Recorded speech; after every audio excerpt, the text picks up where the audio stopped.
Welcome back to What Spoilers! Here again to talk through a chapter of Path of Daggers, and today we have our Jason guest, Denzel. Okay, wow. Let's try that again.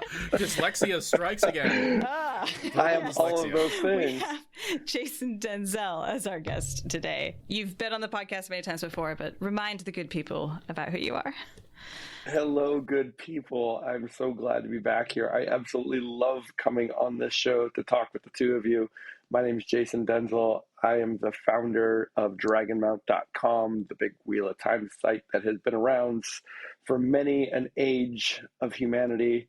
And I am also the author of the Mystic Trilogy that is out and doing things in the world. So I'm glad to be here. Let's talk some Robert Jordan Wheel of Time, crazy battle madness. One more thing. If anyone has not watched the playlist from the Dusty Wheel sponsored What Idol 2022, you need to go to YouTube and look up What Idol 2022. There is a playlist of the videos in descending order of how they got ranked in the end in the contest. You guys, there was 67 entries. It was amazing. We are #unreasonably talented fandom. So much fun. I absolutely recommend you go and just watch that playlist because my God, did people put out some incredible parody work. Just mwah, go watch. And let's shout out ours. We did Tribute by Tenacious D. We did a parody of that. It was a tribute to last year's contest. Very meta. It was a very, very meta. And I think when Aradia and I put a lot of work into it. I drove down to her place. We drank a lot of wine. Too much wine. And had a lot of fun making that. And then, Aradia went back and did a really good vocals to make it sound... With less wine. Just make it sound good. And, it was a lot of fun. And I'm proud of what we put out. Yeah, so definitely go watch all that talent, including ours, and get all those wonderful earworms stuck in your head. It's a good time. Let's move into Chapter 24, A Time for Iron, and Chaos, and Blood, and Magic. Our symbol is the dragon banner. Dragon in a box. Out of a box. He's getting out of his box at this point. Dragon in a box. I never really noticed that they actually put the dragon in a bit of a box for that one. It's a bit with Gus and Allie on wheel takes because they haven't gotten to Dumai's Wills yet. So Gus is just trolling her without her knowing it. By every time they see that symbol, oh, look, it's a dragon in a box.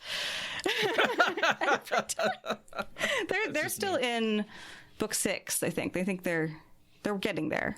But yeah, anyway, that's a bit I picked up. Nice. I've got that icon tattooed on my back, so in full color. And I just recently spoke to a fan who, I don't know how we got on the topic, but discovered that this person also had the same tattoo of the same icon and the same dragon, only hers didn't have the box. It was a dragon fully out of the box. Mine's got the box. Dragon in the box. Nice. Meeting another Watt fan in the wild with a tattoo. Oh, it was over the internet, so I talk to Watt fans all the time online. Oh, I guess that does take down the epicness slightly. Still cool though. Jason, I did want to ask you. I know you've got your trilogy, Mystic Dragon, out. Are you working on anything else? So yeah, the first 2 books in my Mystic Trilogy, Mystic and Mystic Dragon, are out. Yeah, that's okay. The first 2 are out and available. The third one, Mystic Skies, comes out in October 11th. So it's up and it's available for pre-order. And they're going to be, as we get closer, we're going to be doing a whole lot more publicity and hyping up and discounting the first 2 books and everything else to get ready. And it's exciting because I can finally talk about the whole thing. People can go and binge the whole series and everything else. But yes, I'm most definitely working on new stuff after this. I'm currently working on a standalone epic fantasy that I'm pretty far into, and it's come along great. I'm absolutely loving it. Not really ready to talk about it in detail yet, but that's something I hope to wrap up in a timely manner and get out, start talking about a whole lot more. And when that comes, I will come on yet again, and we shall talk about another Wheel of Time chapter and about whatever book that is. Nice. Cool. Looking forward to it. That's awesome. So read in. I guess I'll read us in. How many of these names are you going to attempt? Oh, boy. Not many. There's fortunately not very many names in the first paragraph.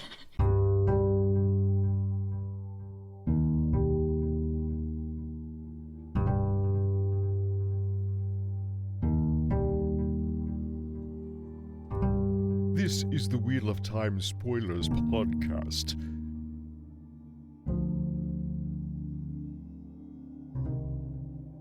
A dozen leagues east of Abu Dar, Rakan glided in and out of the cloud-streaked sunrise to land in a long pasture marked as the Flyers' field by colored streamers on tall poles. The brown grasses had been trampled and scored days since. All of the creature's grace in the air was lost as soon as their claws touched the ground in a lumbering run. Leathery pinions 30 paces or more wide held high as if the animal wanted to sweep itself back upward. There was little beauty, either, in the Rakan that ran awkwardly down the field, beating ribbed wings, Flyers crouching in the saddle as if to pull the beast up by main force. Ran on until at last they stumbled into the air, wingtips barely clearing the tops of the olive trees at the end of the field. Only as they gained height and turned towards the sun, soared towards the clouds, did the Rakan regain dignified grandeur. Flyers who landed did not bother to dismount. While a groundling held a basket up for the Rakan to gulp whole shriveled fruits by the double handful at a time, one of the Flyers would hand down their scouting report to a still more senior groundling, and the other bent on the other side to receive new orders from a Flyer too senior to handle reins personally very often. Almost that quickly after coming to a halt, the creature was reined around to waddle over to where 4 or 5 others waited their turn to make that long, ungainly run to the sky. Seanchan airports, just as awkward as regular airports. I love the Rakan. I have a story about this. So this is the reason that I wanted to be part of your show for this specific chapter. Flashback to 1998 when this book came out. Robert Jordan was on tour, and Dragonmount had been open for a couple months at that point. And I grew up in San Jose, California, and I went down to San Jose from where I lived at the time. I went back to San Jose and to the Barnes & Noble there, where he was having a book reading and signing event. And it's the one and only time ever in my life I ever heard Robert Jordan read from his books. And to this day, I kick myself for not recording it because I had a video camera or I had something, but for whatever reason, I didn't think to record it. And the minute he started, I regretted not recording it. And here we are, how many years later, and, 24, whatever years later, whatever it is, 24 years later, like I still regret it. Robert Jordan gets in front of it. Seth, you did an amazing job there of that recording, but of that reading, that read-in, but it was nothing compared to what Robert Jordan did because he did that read-in. He did that read-in. I never, ever will forget it. It was in front of 500 people, packed room, like this. The store was bursting at its seams, and it was one of their big ones, Barnes and Nobles. And he's up there on stage. And first of all, it's the first time I'd ever seen him, ever heard him, in person. And he gets up there and he reads, and the term double handful of those shredded fruit, the term double handful has always stuck with me. And I smile every time I read it in this passage because, I say double handful, you say double handful. Robert Jordan says double handful,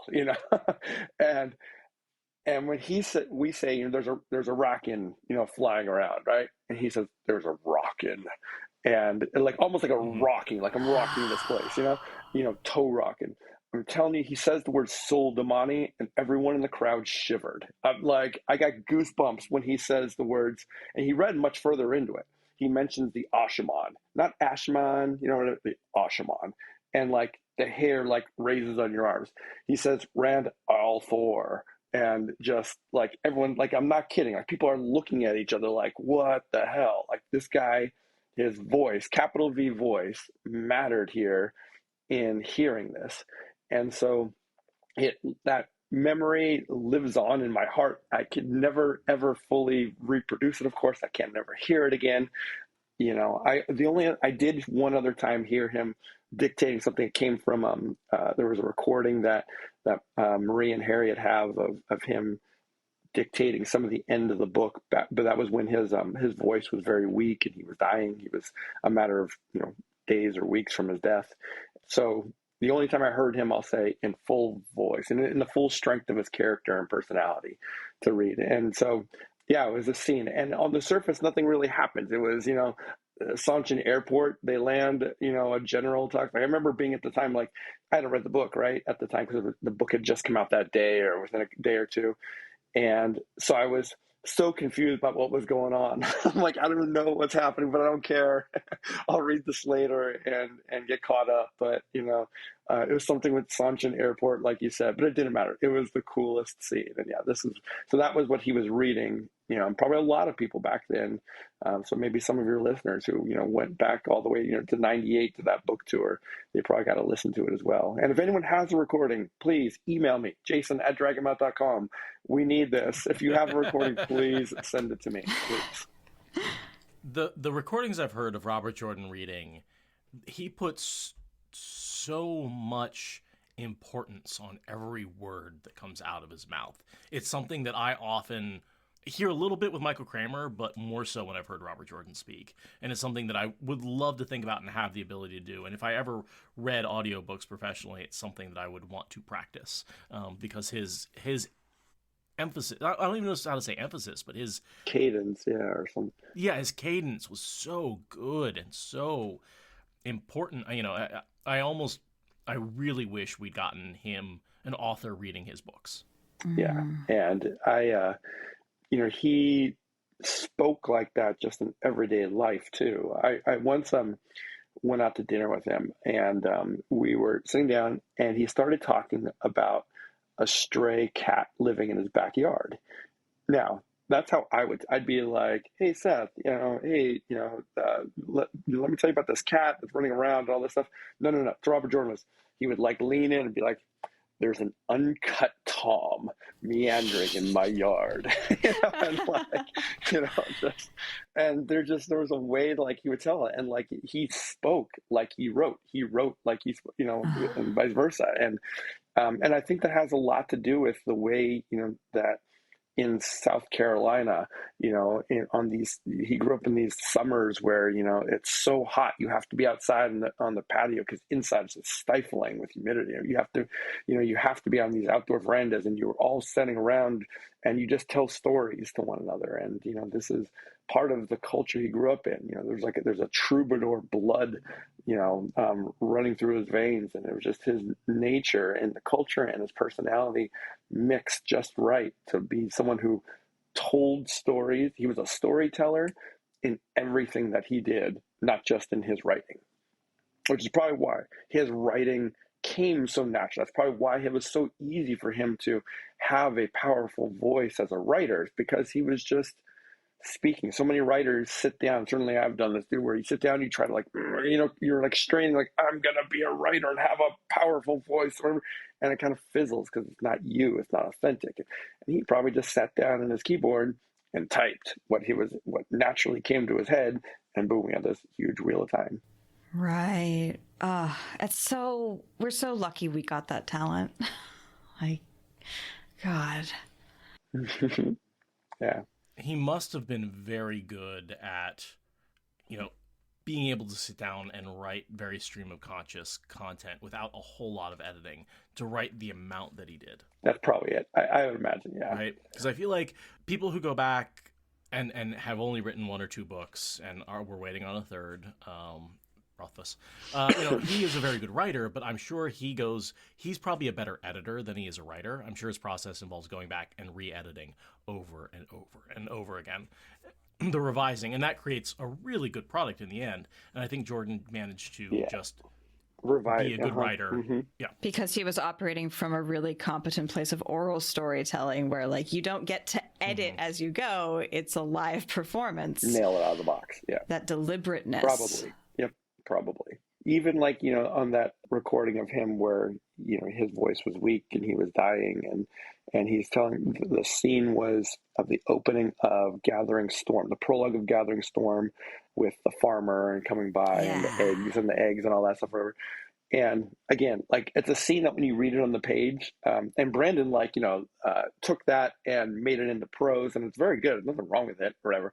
But you just kind of read it, and as a reader, kind of flipping through it or whatever. But to hear him say it, like, you're like, tears, like, every time I hear this thing, it's like, it's moving, it's powerful, it's just raw, and it's because of what he puts into it. Whereas I listened to Brandon Sanderson do his readings, and he's a terrible reader. Wonderful author.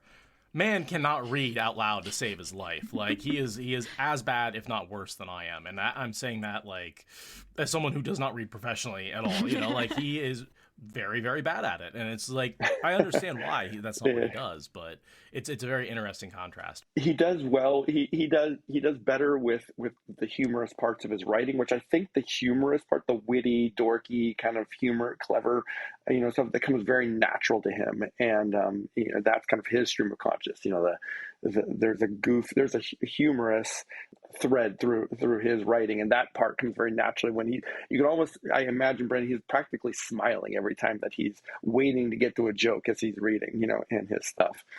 Whereas Jordan was just, straight. And we'll talk about it here for sure. But, there's something with Robert Jordan that when he's reading, like, he's less humor and more of remembrance, I think, of things that he went through and saw, especially in the war, and that he's channeling, which we see a lot of here in this chapter, which I'm, talk about in a minute. I guess it's a great segue. Get back on track.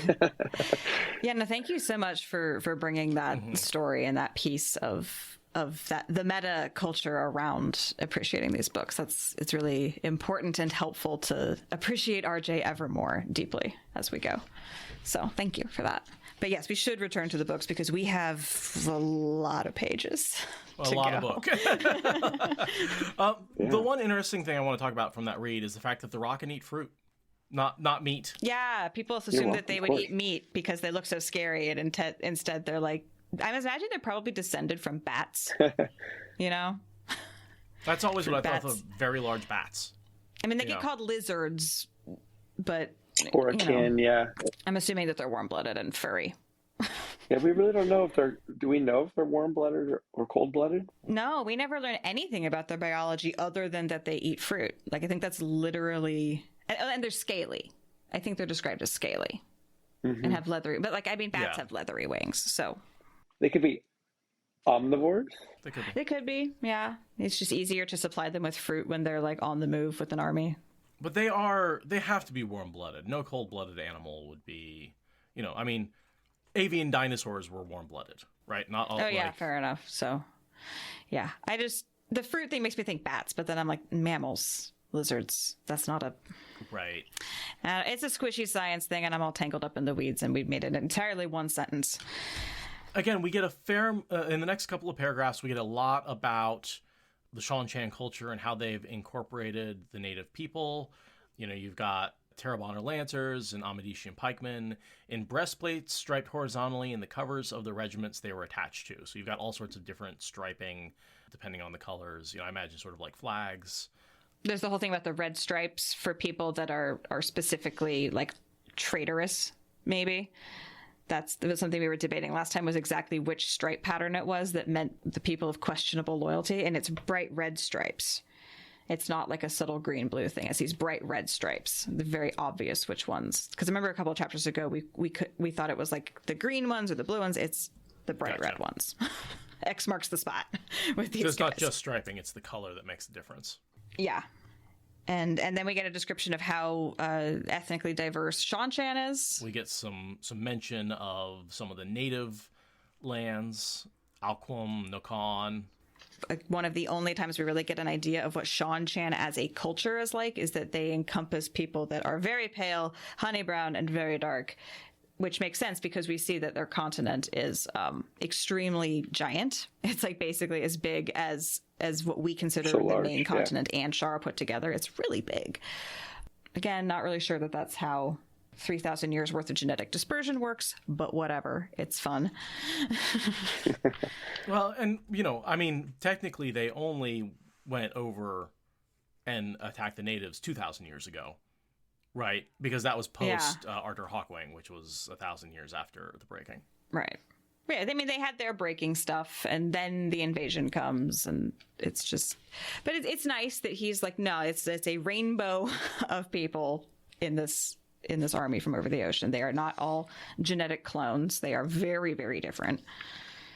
And then we kind of zoom in from this big overview. We're zooming in to Captain General Kenna Mirage, because he needs to be an epic character for exactly one chapter and then die. He dies mid-chapter. Or toward the very end, anyway. Yes, very near the end. Very near the end. I was like, oh, this name's familiar. I wonder what happens to him. Oh, he literally doesn't make it to the end of the chapter. Okay. I'm pretty sure Rand kills him in his lightnings. Agreed. No, I think he actually gets killed by a Damani. Oh, yes. Okay. He gets killed by lightning, but I don't think it's Rand's lightning. I don't think. Editing Aradia here, just to say...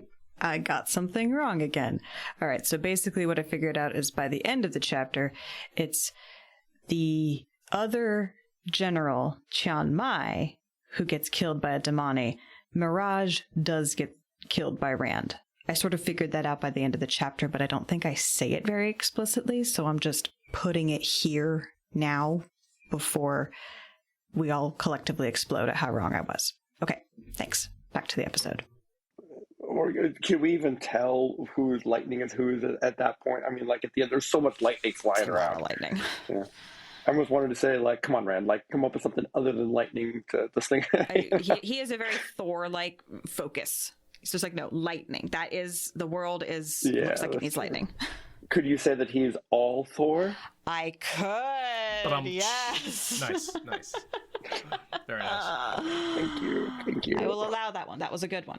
And we do end up meeting Ablar Yulon at the end. He's the general who takes over. Yes. He's the backup. Yeah, and he actually becomes important because he's the one who ends up authoring the attack on the White Tower. Yes. He's a very important guy. And he gets compelled by Grandal as one of the people that Min uses her viewings to realize that Grandal is messing with the Seanchan is through Yulon. So he comes up again, but for now, all he does is take over when this actual Captain General gets roasted. I like the little detail that this guy, what was his name? Mirage? Yeah, Mirage. Yeah. I like the little detail about his character that he used to be, an elephant handler is what he was. He was an animal handler. And then because he rode miles and miles and miles with 3 arrows sticking out of his back in order to warn the capital city that invaders were coming, he was promoted to the blood.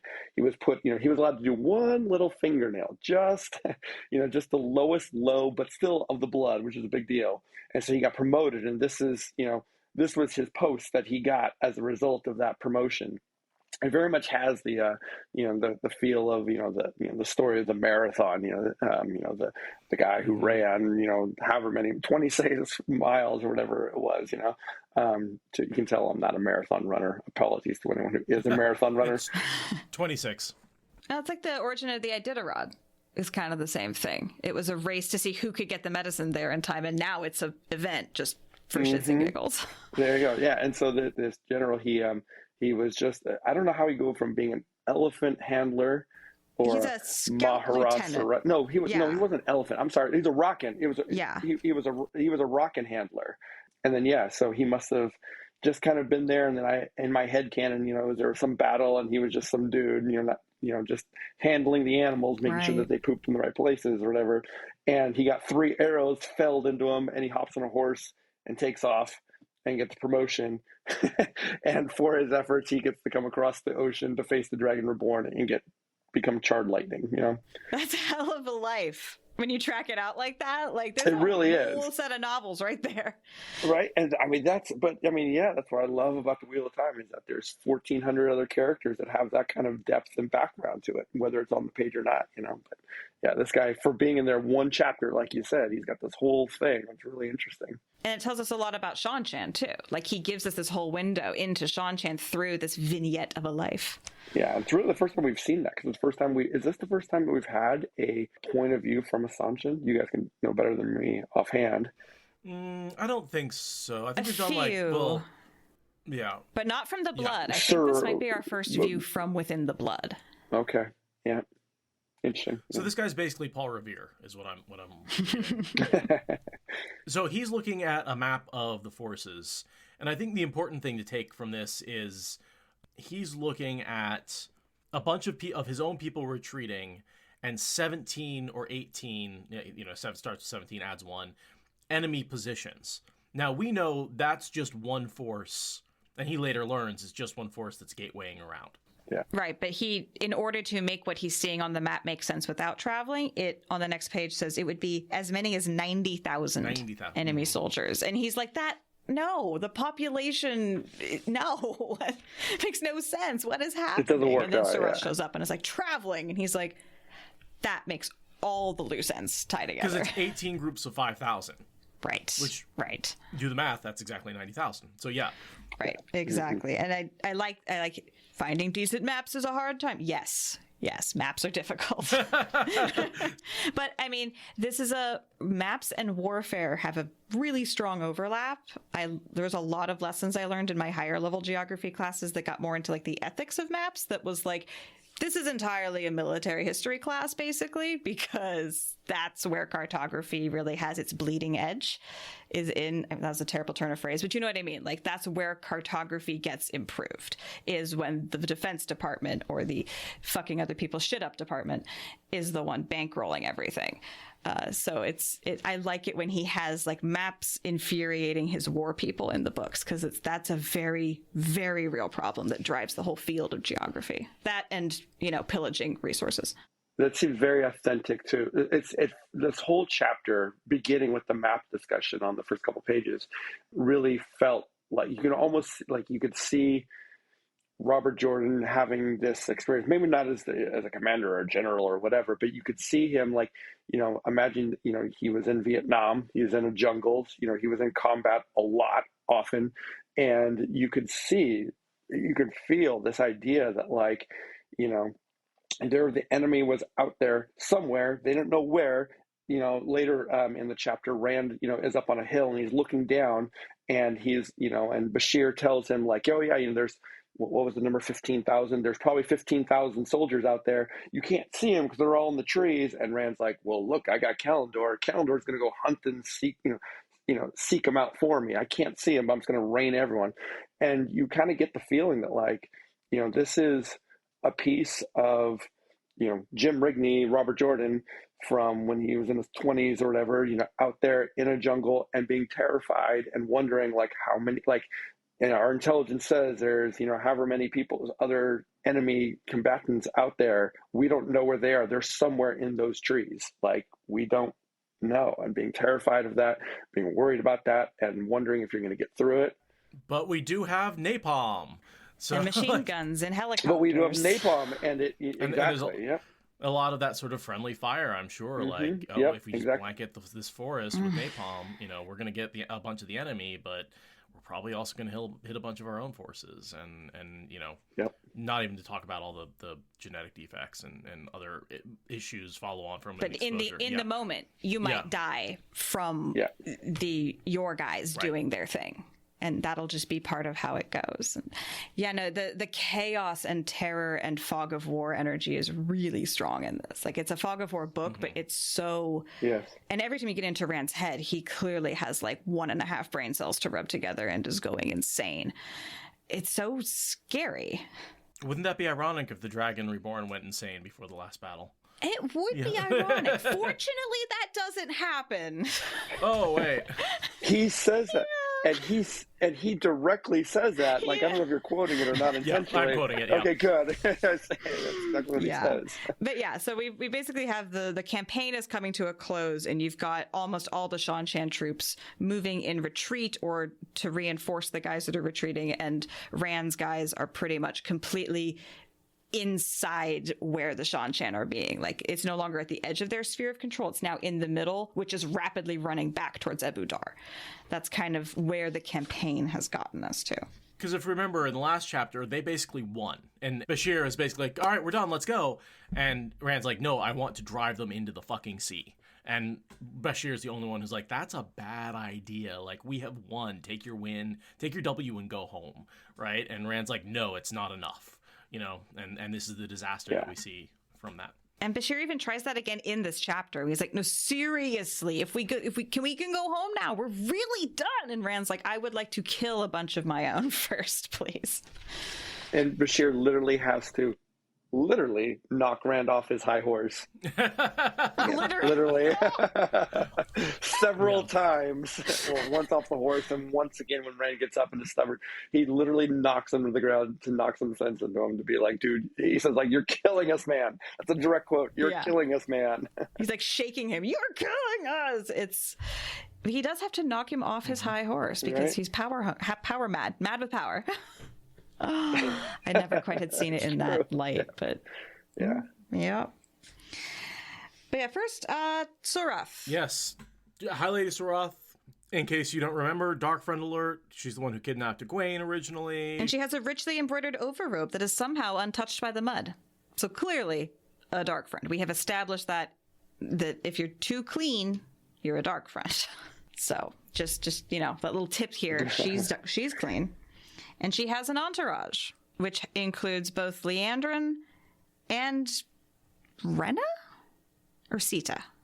No, they're both Aes Sedai. Who's the Aes Sedai? The name with an A, but I think that it might be their Seanchan name. And Liandrin's not a Damani, because she's uber. Daco Vale, so she's on the DL as a Daco Vale only, whereas the other one's actually on a leash. Yeah, is that the one that said "Don't forget me" to Egwene, and then we immediately forgot who that was? I'm losing my will. I'm gonna give in. I assume so. I mean, she's looking around curiously. And her descriptions matches Pura. Okay, it is Pura. So it is the one that Egwene was. Yes, who said "Don't forget," and we immediately forgot her. Mm-hmm. Rima Galfrey, that's her name. Rima Galfrey, who becomes Pura. And she never gets recovered, but she is here. And because Mirage is seeing two Aes Sedai in one place, he's kind of like, what's up with the face? Even though they don't appear to be the same kind of person. It's just there's that magic Botox on both of them, and it stands out. And the Suldam is Alwyn. And Alwyn is the one who Liandrin later kills, because Alwyn found Rena and Sita collared. So she is currently blackmailing Surath, basically being like, hey, if you don't give me a higher position, I'm going to let people know that Suldam can be collared. All right. I always kind of assumed that it was a little more Dark Friend. I just assumed Alwyn was like ambitious enough to be borderline a Dark Friend, but I don't think she actually is a Dark Friend. Yeah, she probably could be, like, given the right incentive, but yeah. So you really think that Alwyn is so ambitious that she would hold that empire-shattering secret over Surath's head? Yes, 100%. You think that she's that disloyal to the idea of empire? I think it's more of a, hey, I know this thing now, you better keep me close. Things are weird when you're in the middle of imperial conquest. Right. And we get a lot of that from Surath's internal POV later when Liandrin kills her. She's like, she wasn't a threat. Like, I'm not upset she's dead, but the way you killed her screwed me, right? Like, that is not the way I wanted her to die. She was not that big of a deal. She had been appeased by this position. Right. Like, I did not need to have her dead. Right, and now there's an investigation, and like, yeah. But yeah, I'm fairly certain the other Aes Sedai is Pura. And what we see is this general here is looking at this group and being like, something weird is going on here, right? Like, why is she letting her voice continue acting as a Suldam after being raised to Sojin? Like, there's something weird going on there. And that's because Alwyn has been raised up to this level that she wouldn't normally be. And yet she's still acting as Suldam. Yeah, she gets to do what she wants now because she has one of the blood under her thumb.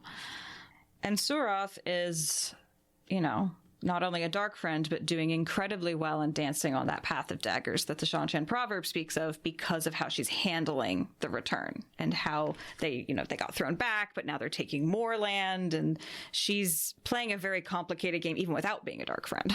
Yeah, she absolutely, she filled in that void that Turok left after he was killed in book 2. She's taken over, she's the head honcho, and she's exceeding expectations at this point. I think there's a line in this chapter, something about how, she was, they were I forget what it was, but they were conquering more than anticipated and doing way better under her leadership. Yeah, if she continues to succeed, she's going to probably get a higher rank, but if she fucks up, it's all the way to the bottom, right? Like, she's in a very do or die kind of, she can't stop, she can't back away, she has to keep going because Empire's gonna empire.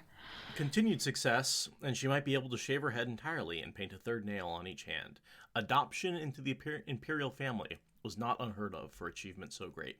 And if she stepped too far, overstep, she might find her fingernails clipped and herself stuffed into a filmy robe to serve one of the blood, if not sold to a farmer. So I want to say flimsy, but it's filmy. I totally was reading flimsy as well until you stumbled on it, and then I looked at the actual word and not just the shape, and sure enough, there's no L, or there's no S. I cannot words. And Suroth is being very arrogant. He's like, dude, you could take me aside so my generals could keep working. Serious 1% energy. Right. Yeah. This is like absolutely vital work, and you're making them all sit on their fucking faces while you talk to me. And you're keeping the scout from coming in, who I'm sure the scout is the one who's saying, hey, there's 5 columns of enemies running right at us right now. Like, we need to do something. So Suroth is causing some problems just by being arrogant. Yeah. Entitled and self-centered and not noticing that other people exist, fundamentally. And we get his backstory, which is neat. We've already talked about that.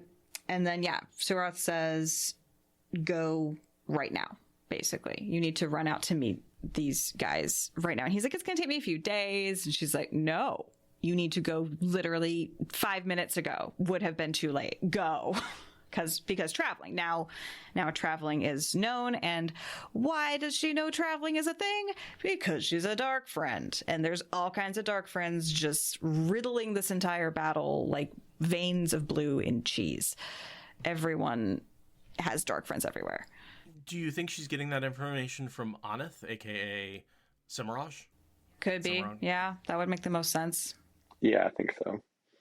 She's got, later in the story, she's got a lot of connections to her, and I mean, where else would she be getting it, so. Yeah, and I think she's been getting directed by Semiraj not knowing that she has, like, a public persona in Seanchan society. I think she doesn't think of her as a Noth. She thinks of her as Semiraj. Yeah. I'm pretty sure. I'm not positive about that. I see. And then the other question is, he assumes she flew out via Rockin. Do you think that Semiraj just gatewayed her out there? No, she came with an entourage. Like, no, she just was able to commandeer, Air Force One and zip over. Air Rockin' One. Air Rockin' One. Yes. Nice. Very nice. This is technically Air Rockin' 2, because probably Air Rockin' 1 is back in Seanchan. Yeah. It's still flying on air. Yeah. Technically. Yeah, it's true. And our Rockin' 2 would be with 2 on, so maybe Air Rockin' 3. Yeah. Well, 2 on's still veiled, so I think she's like... Yeah. Oh, yeah. Suffice it to say, I have my sources of information. And was as furious with them as much as him, because dark friendery. She's being told to do stupid shit and lose half her army and potentially lose honor because dark friend plots that she can't say no to. Well, Forsaken plots, I mean. And it immediately makes sense to Mirage. He's like, 5,000 men moved about in some way with one power would explain a great deal. Then the next interesting bit to me is the stuff about the prophecies of the dragon. Yeah. The corrupted versions of the prophecies of the dragon. Yeah. Yeah, who's corrupting what? But clearly it seems like the Empire has altered the prophecies of the dragon to make the Crystal Throne and the Empress more important than the Dragon Reborn.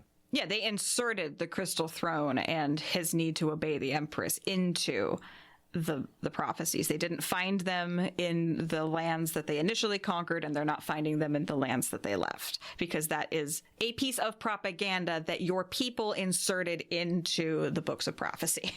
And yet it somehow works out, because Rand's ability to like bend the knee to Tuon is very influential in getting her to join the last battle. So like, was it propaganda or was it a foretelling? We'll never know. I don't know.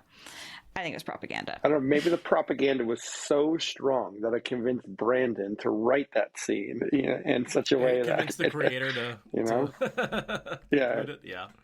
Brandon creator, yeah. Maybe. But it's interesting that whoever the Seanchan people at the time were, like, they thought that it was a good idea to insert something into these prophecies about the end of the world, or did they have some kind of foretelling or something that made them be like, well, it looks like propaganda, but we have deep personal assurance that it's not propaganda. It's what the pattern needs. Well, and don't forget, the Koreathon cycle has holes in it on this side of the ocean. It is entirely possible there is something in there about the Crystal Throne that we just never saw, because everyone was like, what the fuck is a Crystal Throne? And someone threw away that page, It's just junk DNA.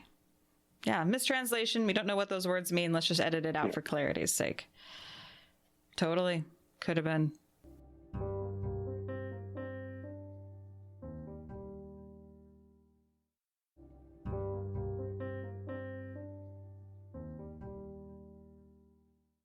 And then there is one line that supports my favorite pet theory. I knew this was coming. Everybody's like, see this.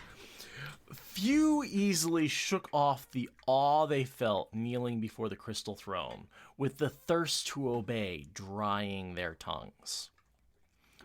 Of course, my favorite theory is that the Crystal Throne is the binding chair that Samael mentions that one time. And that when you sit in the binding chair, because it binds non-channelers, you can actually, anything you say acts as compulsion. Those commands become a compulsion to anyone who hears you, which is why most of the time the Empress uses sign language and then has someone repeat her words, because anything that she doesn't use sign language for is automatically compels the people who kneel before her. So the awe they felt kneeling before the Crystal Throne with the thirst to obey, that is the compulsion of the Crystal Throne that the people feel when they kneel before it. That's my new headcanon now. This is brilliant. I'm all for it. I'm here. It's you've sold me. It's forever baked into my understanding. It's so good. And it has been for a long time for me. I love this theory. It's one of the pet ones in there that there's not very many supporting lines, and this is one of the best lines to support that theory of mine. Absolutely. I especially love the connection to the sign language. Like that's what sells it for me. Is you're right, is that's why they speak, and that's why the royalty has come up with that. I think that's brilliant world building on Jordan's part, if he thought about it, and a brilliant deduction on your part. Well done. Thank you. Again, there's only a couple of quotes, but every quote I found really does support it. And it was actually, I go back, it was one of the reasons I started the podcast, because I posted this theory on Reddit like a few months before I started the podcast, and people were like, oh, that's really smart. You should definitely, like, I was like, oh, I do have good ideas. Maybe I should talk about the podcast. Patrick was out of town at that point. And so when he came back in town, I had already bought the microphones and everything and got ready to start the podcast. And I was like, do this with me. But definitely that pet theory in particular is one of the reasons that this podcast, there's many reasons why the podcast started. Everything from wanting more podcasting content to having, Patrick, my friend that I wanted to talk to more, to feeling like I had good theories that I wanted to get out there. And this theory in particular is one of the ones that convinced me that I had important and good things to say about the Wheel of Time. Hell yeah. So it's so fun, like now 4 or 5 years later, to find this quote that I'd never seen before and be like, oh yeah, this totally supports it. Like, this is absolutely a quote that like goes back to the origins of the podcast. So I have to bring it up every time. No, it's one of the best headcanons that has come out of the podcast, in my opinion, because it ties up so many different loose ends into such a coherent nod to RJ, you clever bastard. Right. Like, it's too good. It's too good not to be true. We're declaring it true. Everything from the binding chair that gets mentioned once, to the weird traditions around the sign language and the voice and the Sojin, to the fact that we've never, ever, ever, ever, ever had a Deathwatch guard rebel. Really? Oh, compulsion. All of those things come together into this theory. Yeah. And so then that thought from Mirage, he's thinking about the binding chair, that leads him into thinking about what he doesn't want to think about, which is that he thinks his Damani are broken. And he's not going to be able to use them in battle against male channelers. And that's basically a death sentence for the army. And he's a smart guy. He doesn't want to take a knife to a gunfight. He's like, can I have my guns? Are my guns going to work? And he does not get a clear answer about if his guns are going to work. No, he doesn't. And he doesn't know a lot about channeling. He doesn't know if the women can see the men channel, which we know they can't. And that actually changes a lot about his strategy. Yeah. His lack of information does a lot to hurt his ability to fight here. Yeah. And Suroth puts the same level of desire to crush Rand into the directions as what Rand has, to the man. She wants them destroyed to the man. And that's what Rand is going for. That's part of why both sides consider the war to be a draw, is because they know that the enemy walked away from the fight. Some of them did. I mean, they both lost so many, they both feel like they lost, but they didn't exterminate the other side. And so they both feel like that means they didn't win, which is a really intense way to operate a war campaign. Yeah, that is, especially from Rand's perspective, that it's, he doesn't want to have to deal with this crap. You get the sense that he's like, oh, I got another, I got the Forsaken, I've got the Dark One, I've got all these things going on. The last thing I need is some upstart army that I've already beat, and I got to beat him again. He's annoyed, and that annoyance drives him to the point of that's why he does the napalm solution, is because he just doesn't want to deal with it anymore. He's so stressed. It's like, you've got all this stuff going on, and then another major thing is dumped on his lap. He just doesn't want to deal with it. And Bashir is rightly trying to tell him, like, dude, you're not going to be able to solve this in one day.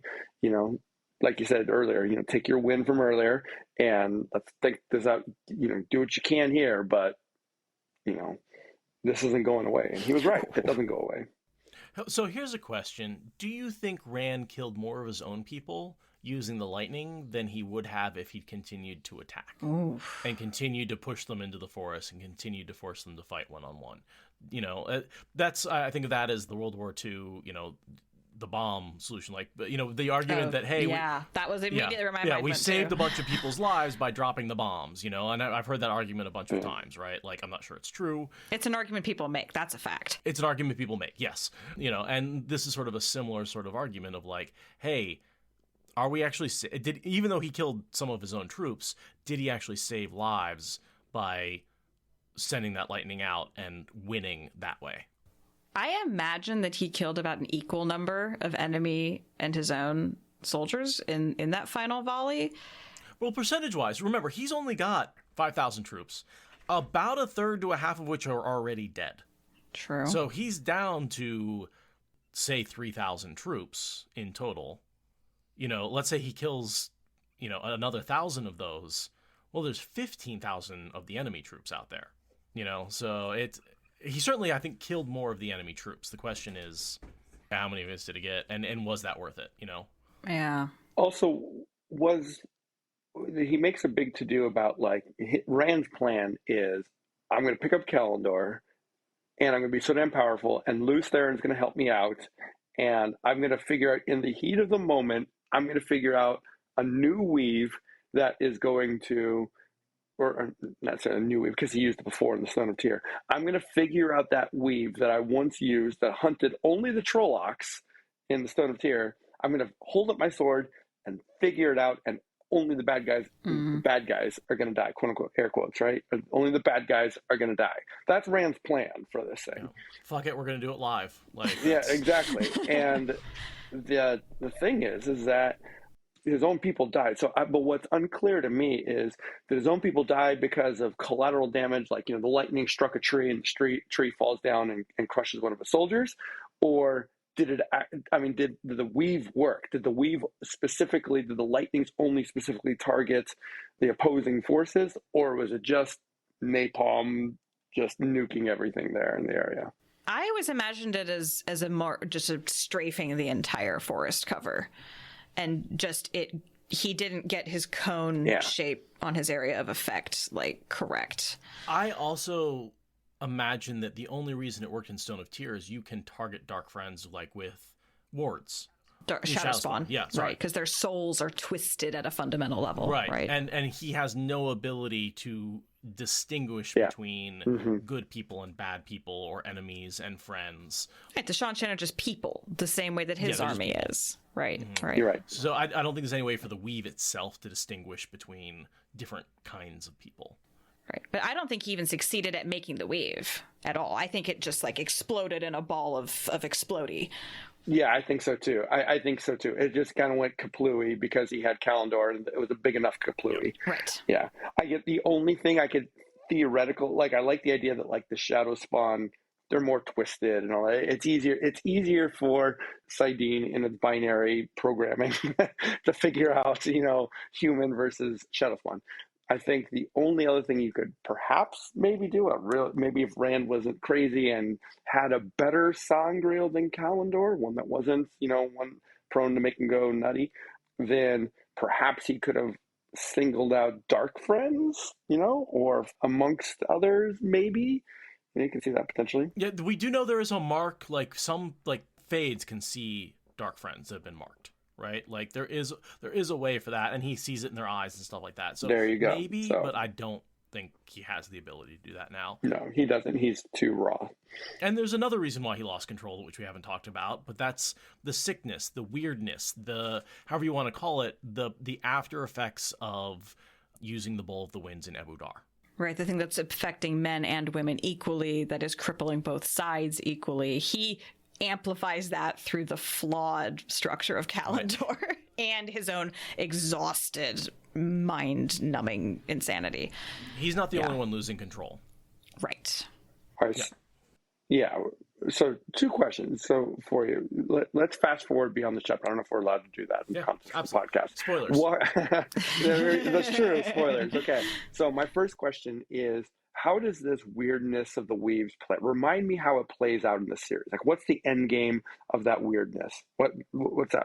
Okay, so basically when the Bowl of the Winds was used, the Bowl of the Winds was designed to be used in a network of bowls of winds, and no one ever put the flows into it the way the Sea Folk did. So when they used it, they put these massive flows into it, they kicked it off, and super overtaxed both Sidene and Sidar. And that created a localized effect where Sidene and Sidar was overstressed for a period of time. It was also, they sent out these big ropey lines in cardinal directions, and it was also along those big ropey lines, but it is mostly concentrated just around Ebu Dar, and I believe it fades over time. Okay, got it. All right, and the second thing, walk me through again, and I should know this because it was a bit meta, but I remember brainstorming this with Brandon when he was writing it, but remind me what Kalendor's flaw is and how it impacts here. 2 main flaws. The sort of more relevant to the last battle is if you are channeling it as a man, you can be taken over and controlled by women. Right. That doesn't come up in this situation. That's how they get Moradin. The second flaw is essentially it makes you insane. It makes you think you can do anything. Right. So that was the Robert Jordan.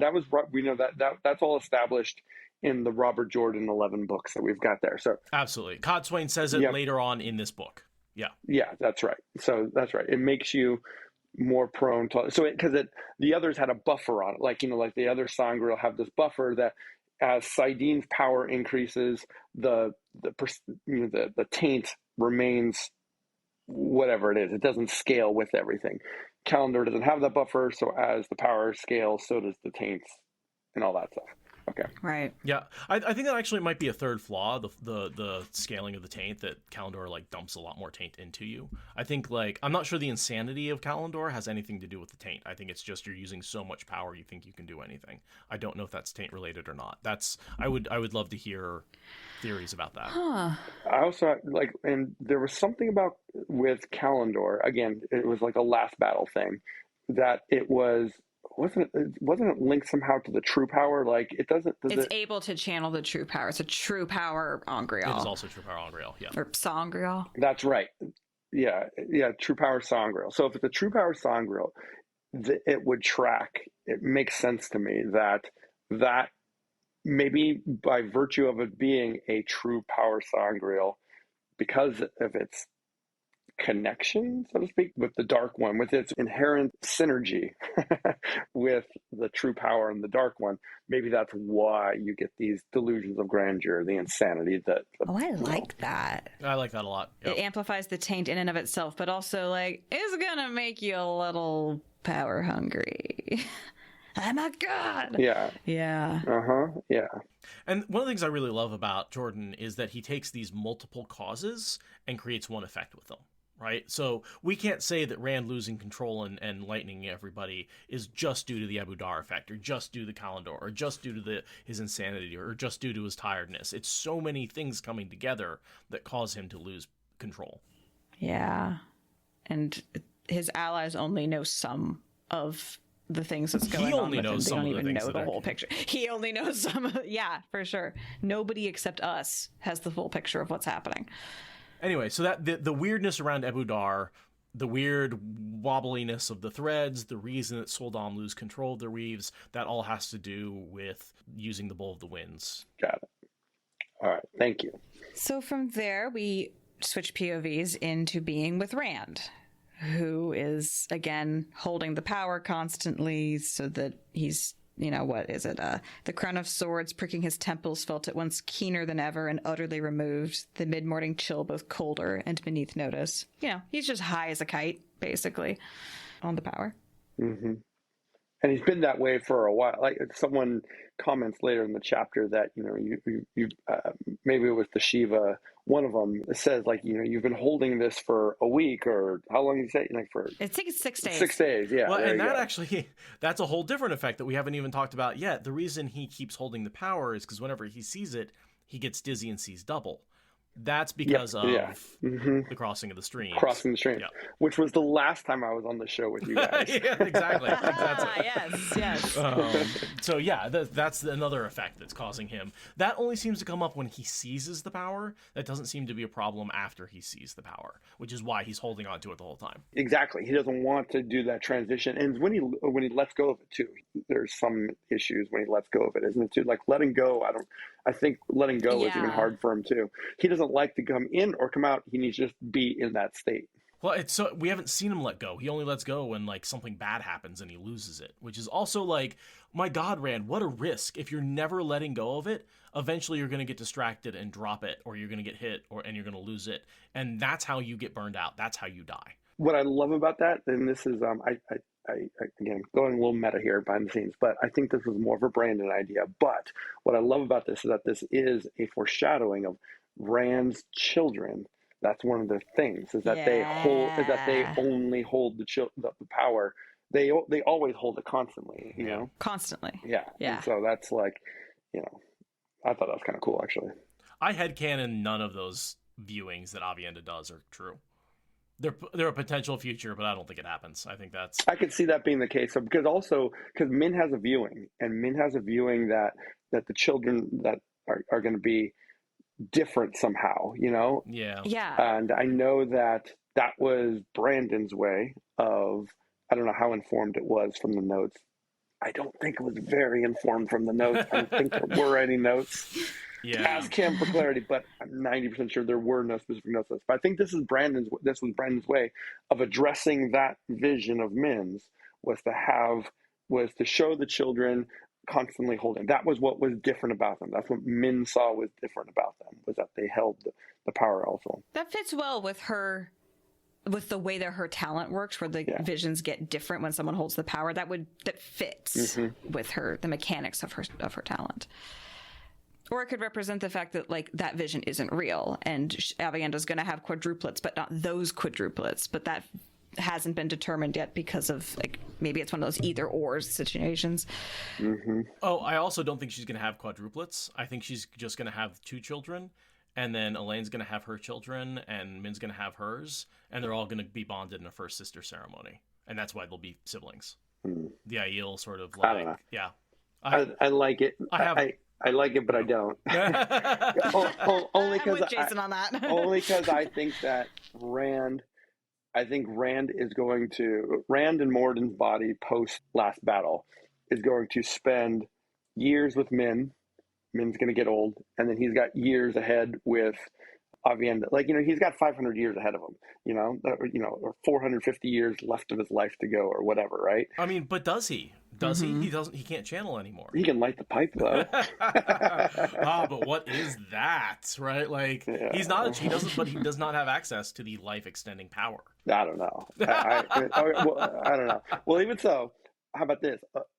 Lane and Aviendha have access to it. So they have got 400 to 500 years ahead of them or whatever. I don't know. Like, it'd be really interesting. Like, of those 500 years, how many of those are childbearing years? I have seen that conversation happen so many times. I wonder how many.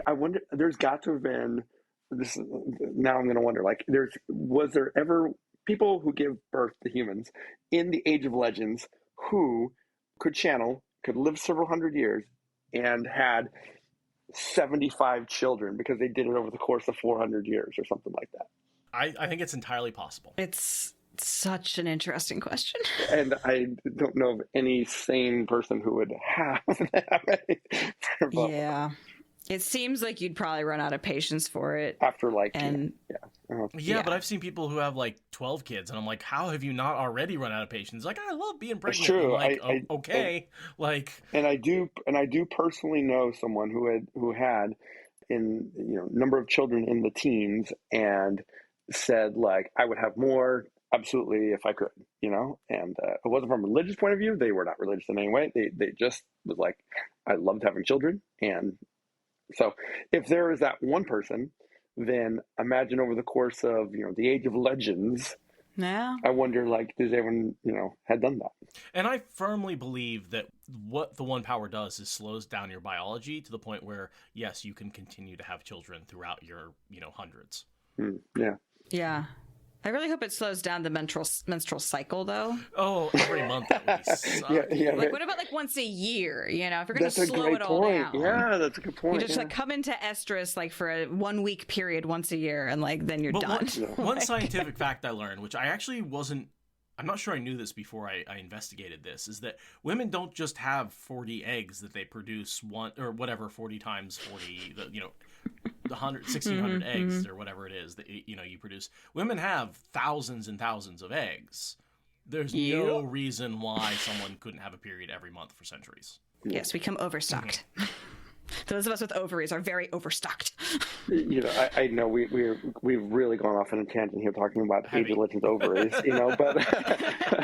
but one last thought is that this is something that I love about, that I often think about in terms of the Age of Legends, is like, not necessarily, women having hundreds of children, but no, I mean, these stories of like what we don't have in the books are anyone other than the Forsaken. They don't count because they were mostly asleep the whole time.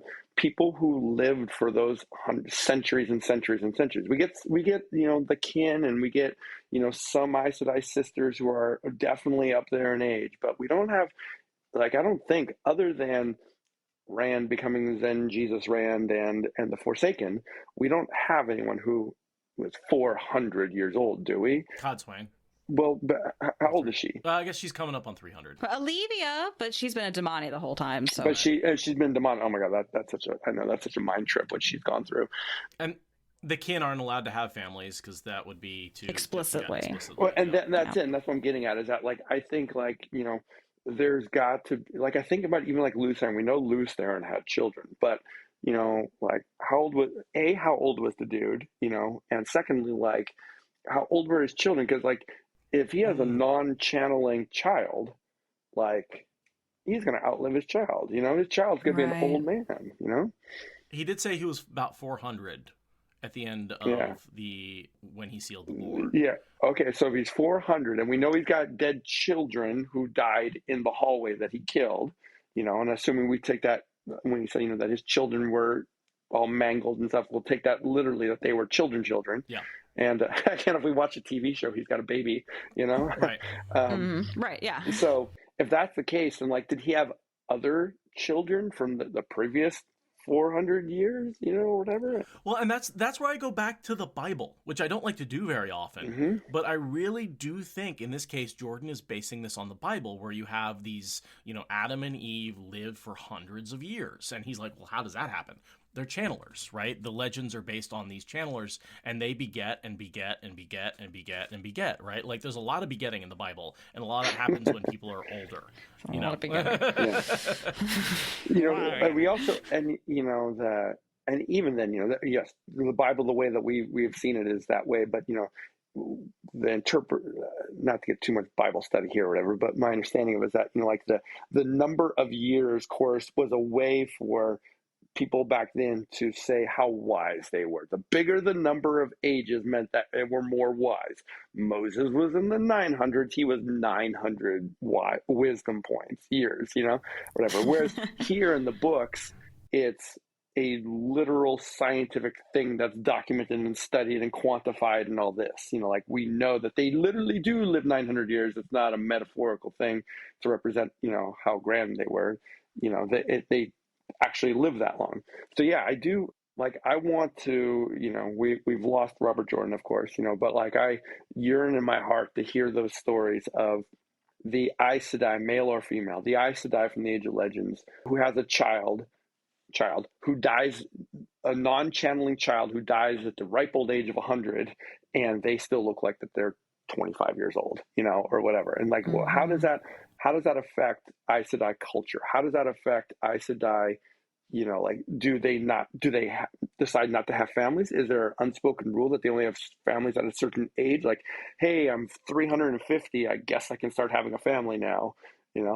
Maybe you get to do channeling middle age before you're really ready to settle down and have the potential for not outliving your children. And that's partially probably why modern day Aes Sedai very much write off families and walk away. Yes. Like, you are no longer connected to your old life. You leave them behind. Like there's this sort of cutting off that happens, I think, for that exact reason of like, we can't have people grieving their families.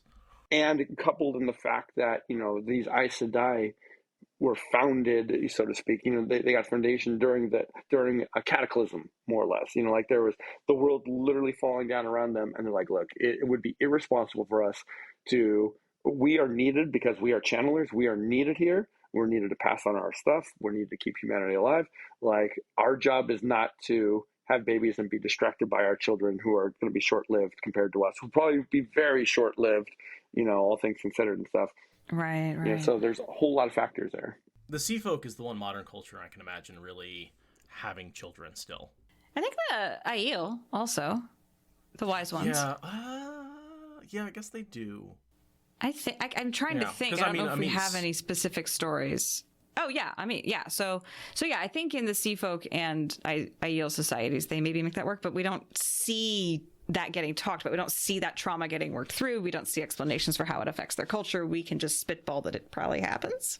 Mm-hmm. Yeah, that Jedi Pants brings up the vampire stories. Like, I feel like this is something that vampire stories bring up a lot, where they like before, when they were human, they have a child, and then they like shepherd that lineage down through the years. There's a whole. I've definitely read some of that. Only difference is that the vampires have the option of making their children into vampires to join them into longevity, or their lovers, whatever. And in Wheel of Time, you can't do that.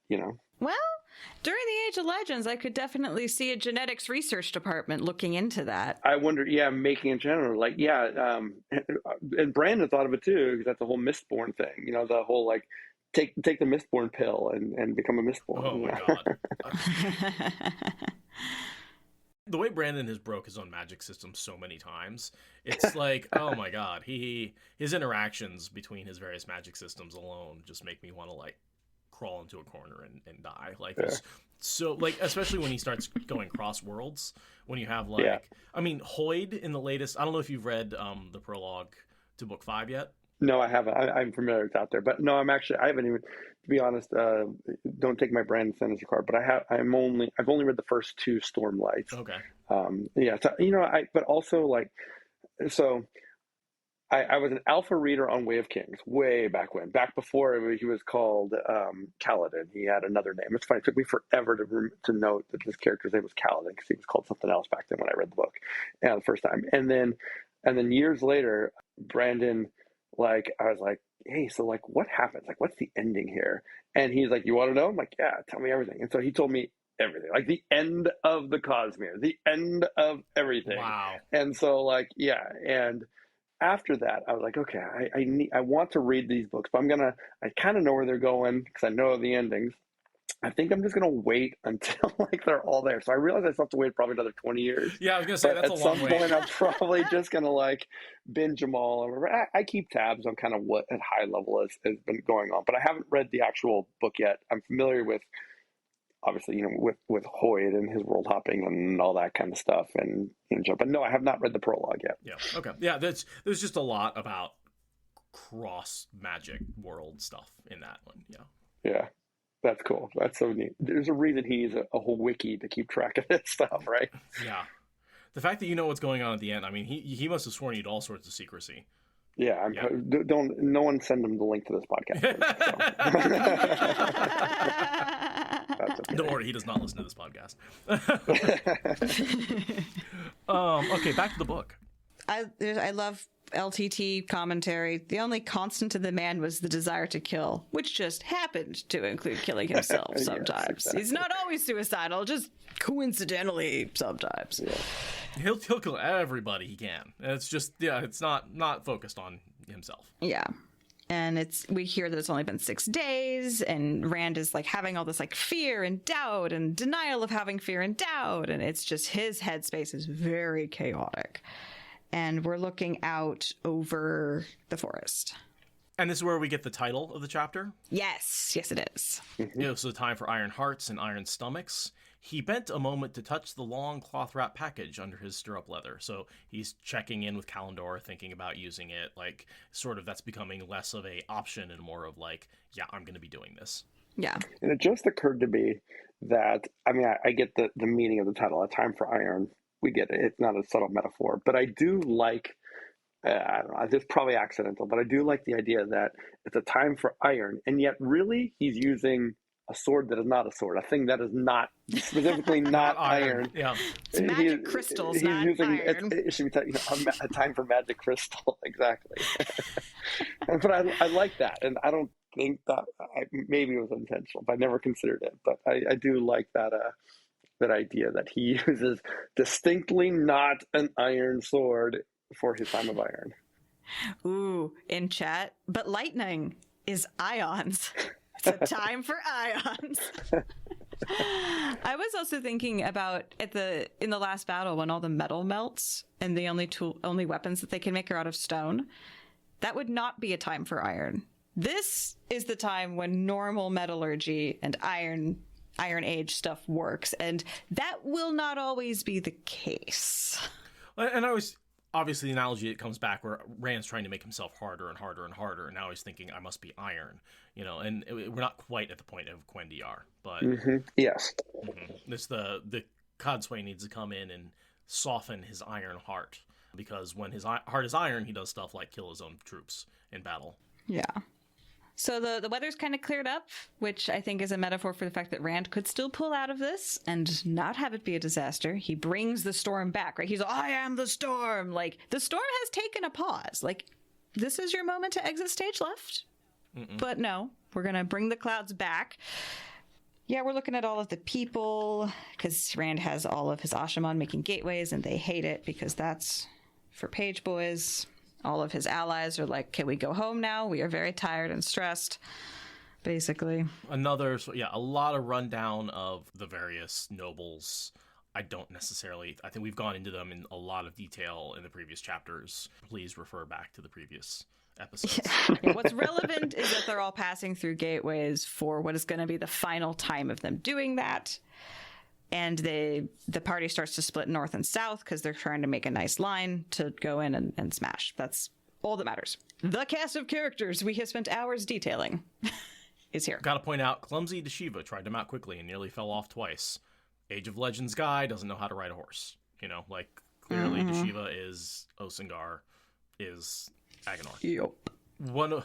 One of Lewis Theron's quotes that I like: most women will shrug off what a man would kill you for and kill you for what a man would shrug off. It's a good LTT quote. That's a good LTT quote. It's a good Robert Jordan quote, period. Like, it's a very, very Robert Jordan-esque right there. But I find it very interesting that he puts it in LTT. Yeah. The insane man's tongue is the one who's willing to say something like that. He's having one of his saner moods. That's true, because Rand's the one being insane. Right. Yeah, there's a lot of good LTT quotes in here. Like on the next page, we've got no plan of battle survives first contact. Mm-hmm. Lots of people say that, but LTT has battle perspective, i.e. Rand would be a decent player at Stones because Tom trained him. Speaking of LTT quotes, I found it interesting that LTT has a hissy fit when he loses. Like, I've never been defeated. It's, you can almost see him like stomping his feet and having like a little childish thing, whatever. And I know that's, like, I wonder like how much of that is Rand's fussiness, leaking into Lewis Theron there, How much of LTT is just Rand's ego? Right? If we're talking about ego, exactly. and like LTT is a lot of ways for Rand to just manifest his like inner toddler who doesn't want to lose. Yes. Mm-hmm. Yeah. I wonder if it's true though. Like Lewis Theron like never lost. Like I find that hard to believe. Like I mean I know he was the dragon and I know he had that reputation, for being the dragon and all this, whatever, but still at the end of the Age of Legends, they were getting their asses kicked. Like they were losing. There's a reason that it was utter madness and desperation, and like so I find it hard to believe that he'd never been defeated, and I don't know. Yeah, agreed. Do we have it? Do you know if that's clarified in like in the big white guide, that we've got? Like, does it? Which and even that, officially speaking, Jordan's made it clear that the big white guide is something that was discovered in this current age, so it's also flawed in this thing. So in my headcanon, regardless of what anyone says, I don't buy that Lewis Theron had a perfect, undefeated military record. Yeah, that's entirely him being like, no, I'm perfect, I'm the best, yeah. Like, no, absolutely. I'm the Lord of the Morning, I'm the Storm. Nobody beats me. God, in that childish, that's perfect voice. Yep, love it. Yes. Can you read all LTT's quotes in that voice? That's exactly. The Wheel of Time, as read by Michael Kramer, Kate Redding, and a whiny little child. Yeah. LTT is noticing that something's wrong, though. Yes. That this is the part of Rand that is picking up on the fact that Saidin is off. LTT is like, no, there's something's wrong. Something should not be wrong. And I mean, then Dashiva comes up and is like yelling at him, like, this is wrong. Yeah, the skittering, jumping, twitching. Yeah. And he called Dashiva says, like, look at my weaves, man. I think he even says the word man. Like, I was like, dude, like, I mean, we know who Dashiva is, right? But, take that part out of it. Like, that's some balls, like, coming up to your super king commander or whatever. But he, like, literally, like, he even, like, doesn't he, like, adjust his horse to be like, look at this weave I've got right here, and, like, puts it in his face, and, like, and it's all wobbly. Can't see my hands, but, like, my hands are, like, wobbling from the camera, for the weave. Yeah. But yeah, here's that line. Lewis Theron was mad, no doubt of it. But so long as Randolph Thor remained sane, a bitter joke on the world if the Dragon Reborn went mad before the last battle even began. Take your places, he commanded with a wave of the dragon scepter. He had to fight down the urge to laugh at that joke. The urge to giggle insanely at the joke of him going insane. Like, you're clearly nuts, Rand. You're clearly nuts. It's not funny, Rand. Yeah, it's not funny. Yeah, I mean, I'm laughing, but yes, Rand, it is a cruel joke, but also it works out. And I like the right before that, Bashir's quote saying, hey, it's time to go home. If you won't be satisfied with a whole litter of fat piglets, he had muttered, if you have to rush into the woods to find the old sow, then don't get too fancy or she'll gut you. I had to read it like 6 times to figure out what was going on. I still don't know what's going on there. That's basically in the last chapter. He's like, hey, you got your fat piglets. You won your battle. And you're not satisfied with that. You want to go in and drive them back to the sea. You better be careful or she's going to... She's going to get you. She's going to get you, which is the Seanchans are going to get you. Yeah. So, but that's basically Bashir saying, okay, we won. Let's go home. We're good. Like, all we're doing is killing ourselves. Yeah. So if you want to get gutted by a very, very angry old pig rather than a small baby pig, okay, sure, that's a choice you're making. So yeah, Wyramon is just blathering, and then everyone's like, can we go now? And Gedwin and Wyramon are doing, they're sort of working together, obviously, as dark friends. Gedwin is in the lead, even though Wyramon's supposed to be, and that's that whole, like, back and forth between them where, like, Gedwin is deciding whether or not to kill and attack Rand. And where Wyramon's, Yeah, I was curious exactly what was going on there, because they obviously cut off in the middle of a conversation. I don't care who you hit your orders for. And it's like, who are you getting your orders for? Just one more word. One more word. It doesn't really matter because it all goes to hell anyway, but it's like I couldn't figure out who is reporting to who. It's just dark friendery. Generalized dark friendery. But yeah, Tashiva basically loses his entire facade when he starts explaining this thing about the weave to Rand. He's so concerned about what's going on with Saidin that he pretty much forgets his assumed personality entirely and becomes Agenor, really. He does. Yeah, and this is where I think Jordan's mastery of foreshadowing is just on full display. You want a master class as a writer. If you're a writer out there looking for foreshadowing, look no further than this sort of thing. This is when you, because I mean the jig is almost up. We're going to learn here at the well, we don't learn for sure, but we learn that the Shiva is at least a dark friend of some kind in this book. It's I think it's in book 9 then that we get his actual identity. But like, this is something that Jordan knew from the get-go what was going on with the Shiva, knew exactly who he was. And when you go back and look at it in hindsight and you read every Shiva passage there's so many clues that he's Agenor. And it's like, there's, in this chapter, there's a line where he talks about how he's lecturing Rand, like a lecturer speaks to a student, I think, or something like that. A teacher lecturing to a particularly dense pupil. There you go. Exactly. And it's like, that's probably literally exactly what the Shiva was at some point, and you can really see that evil mad doctor coming out. I almost want him to grab his his lapels and push his glasses up his nose, straighten his stethoscope, something. Yeah. I love his line. Shaking visibly, he drew a deep breath. I am well aware of how long you have channeled. I'm like, yeah, because the first time Rand channeled, he burned you out of existence. Exactly. I'm well aware. It fucking hurt. Okay, I know exactly when that happened. I'm in this body right now. And it's also you can see exactly he's taking control, because Rand had just made a comment about I've been channeling longer than you, and then she was like, he's so condescending. Boy, I am 400 years older than you, and Rand's like, it's okay, little baby channeler, it's just the taint, you don't know how this works. He's like, I'm trying to tell you, I'm an expert, and you are mansplaining to me. You are third aid splaining.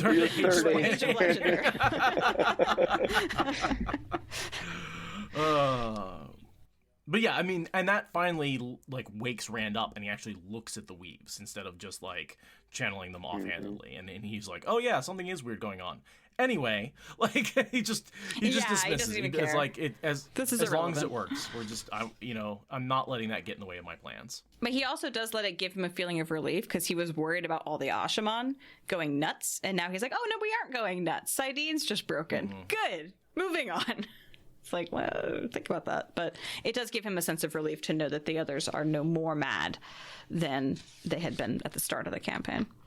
Yeah, and we also get it centered around Abu Dar. Moore had said Saidin was strange near Abu Dar and for 100 miles around. They were closer than 100 miles now. So that's where, in the beginning of the fight, maybe they were further away, but as they progressed forward, all of a sudden the weaves have gotten worse and worse and worse and worse. And sort of boiling the frog, it wasn't necessarily that obvious when it first started, but as they've gotten closer, it's gotten worse and worse and worse, and that's how he's been able to sort of ignore it and not realize that it was a problem. Right. And he thinks that it would be nice if Herod Fell was here to answer it. I don't think Herod Fell would be able to answer anything. This would be so deeply outside of Fell's wheelhouse. It's a nice reminder that he's dead, which is sad, but I don't think he would have actually been of any use here. I also think there's some interesting foreshadowing about the cleansing of the taint.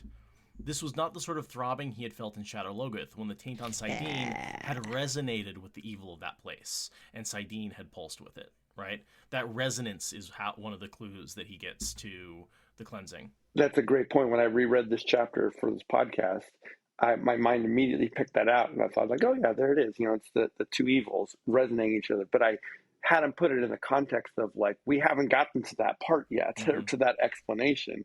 And yet, yeah, another great example, the Forsaken, foreshadowing. Foreshadowing, Forsaken, yeah. And then he gets a scout report back that the Seanchan are closer than he thought they were, and that they do have Suldam and Damani. So the final confrontation is coming, and the POV ends with Luce Theron saying, "Madness waits for some, it creeps up on others," which is a very encouraging thought to have right before your final battle of the campaign. It's creeping on Rand. It's definitely creeping up on him. Yeah. Yeah.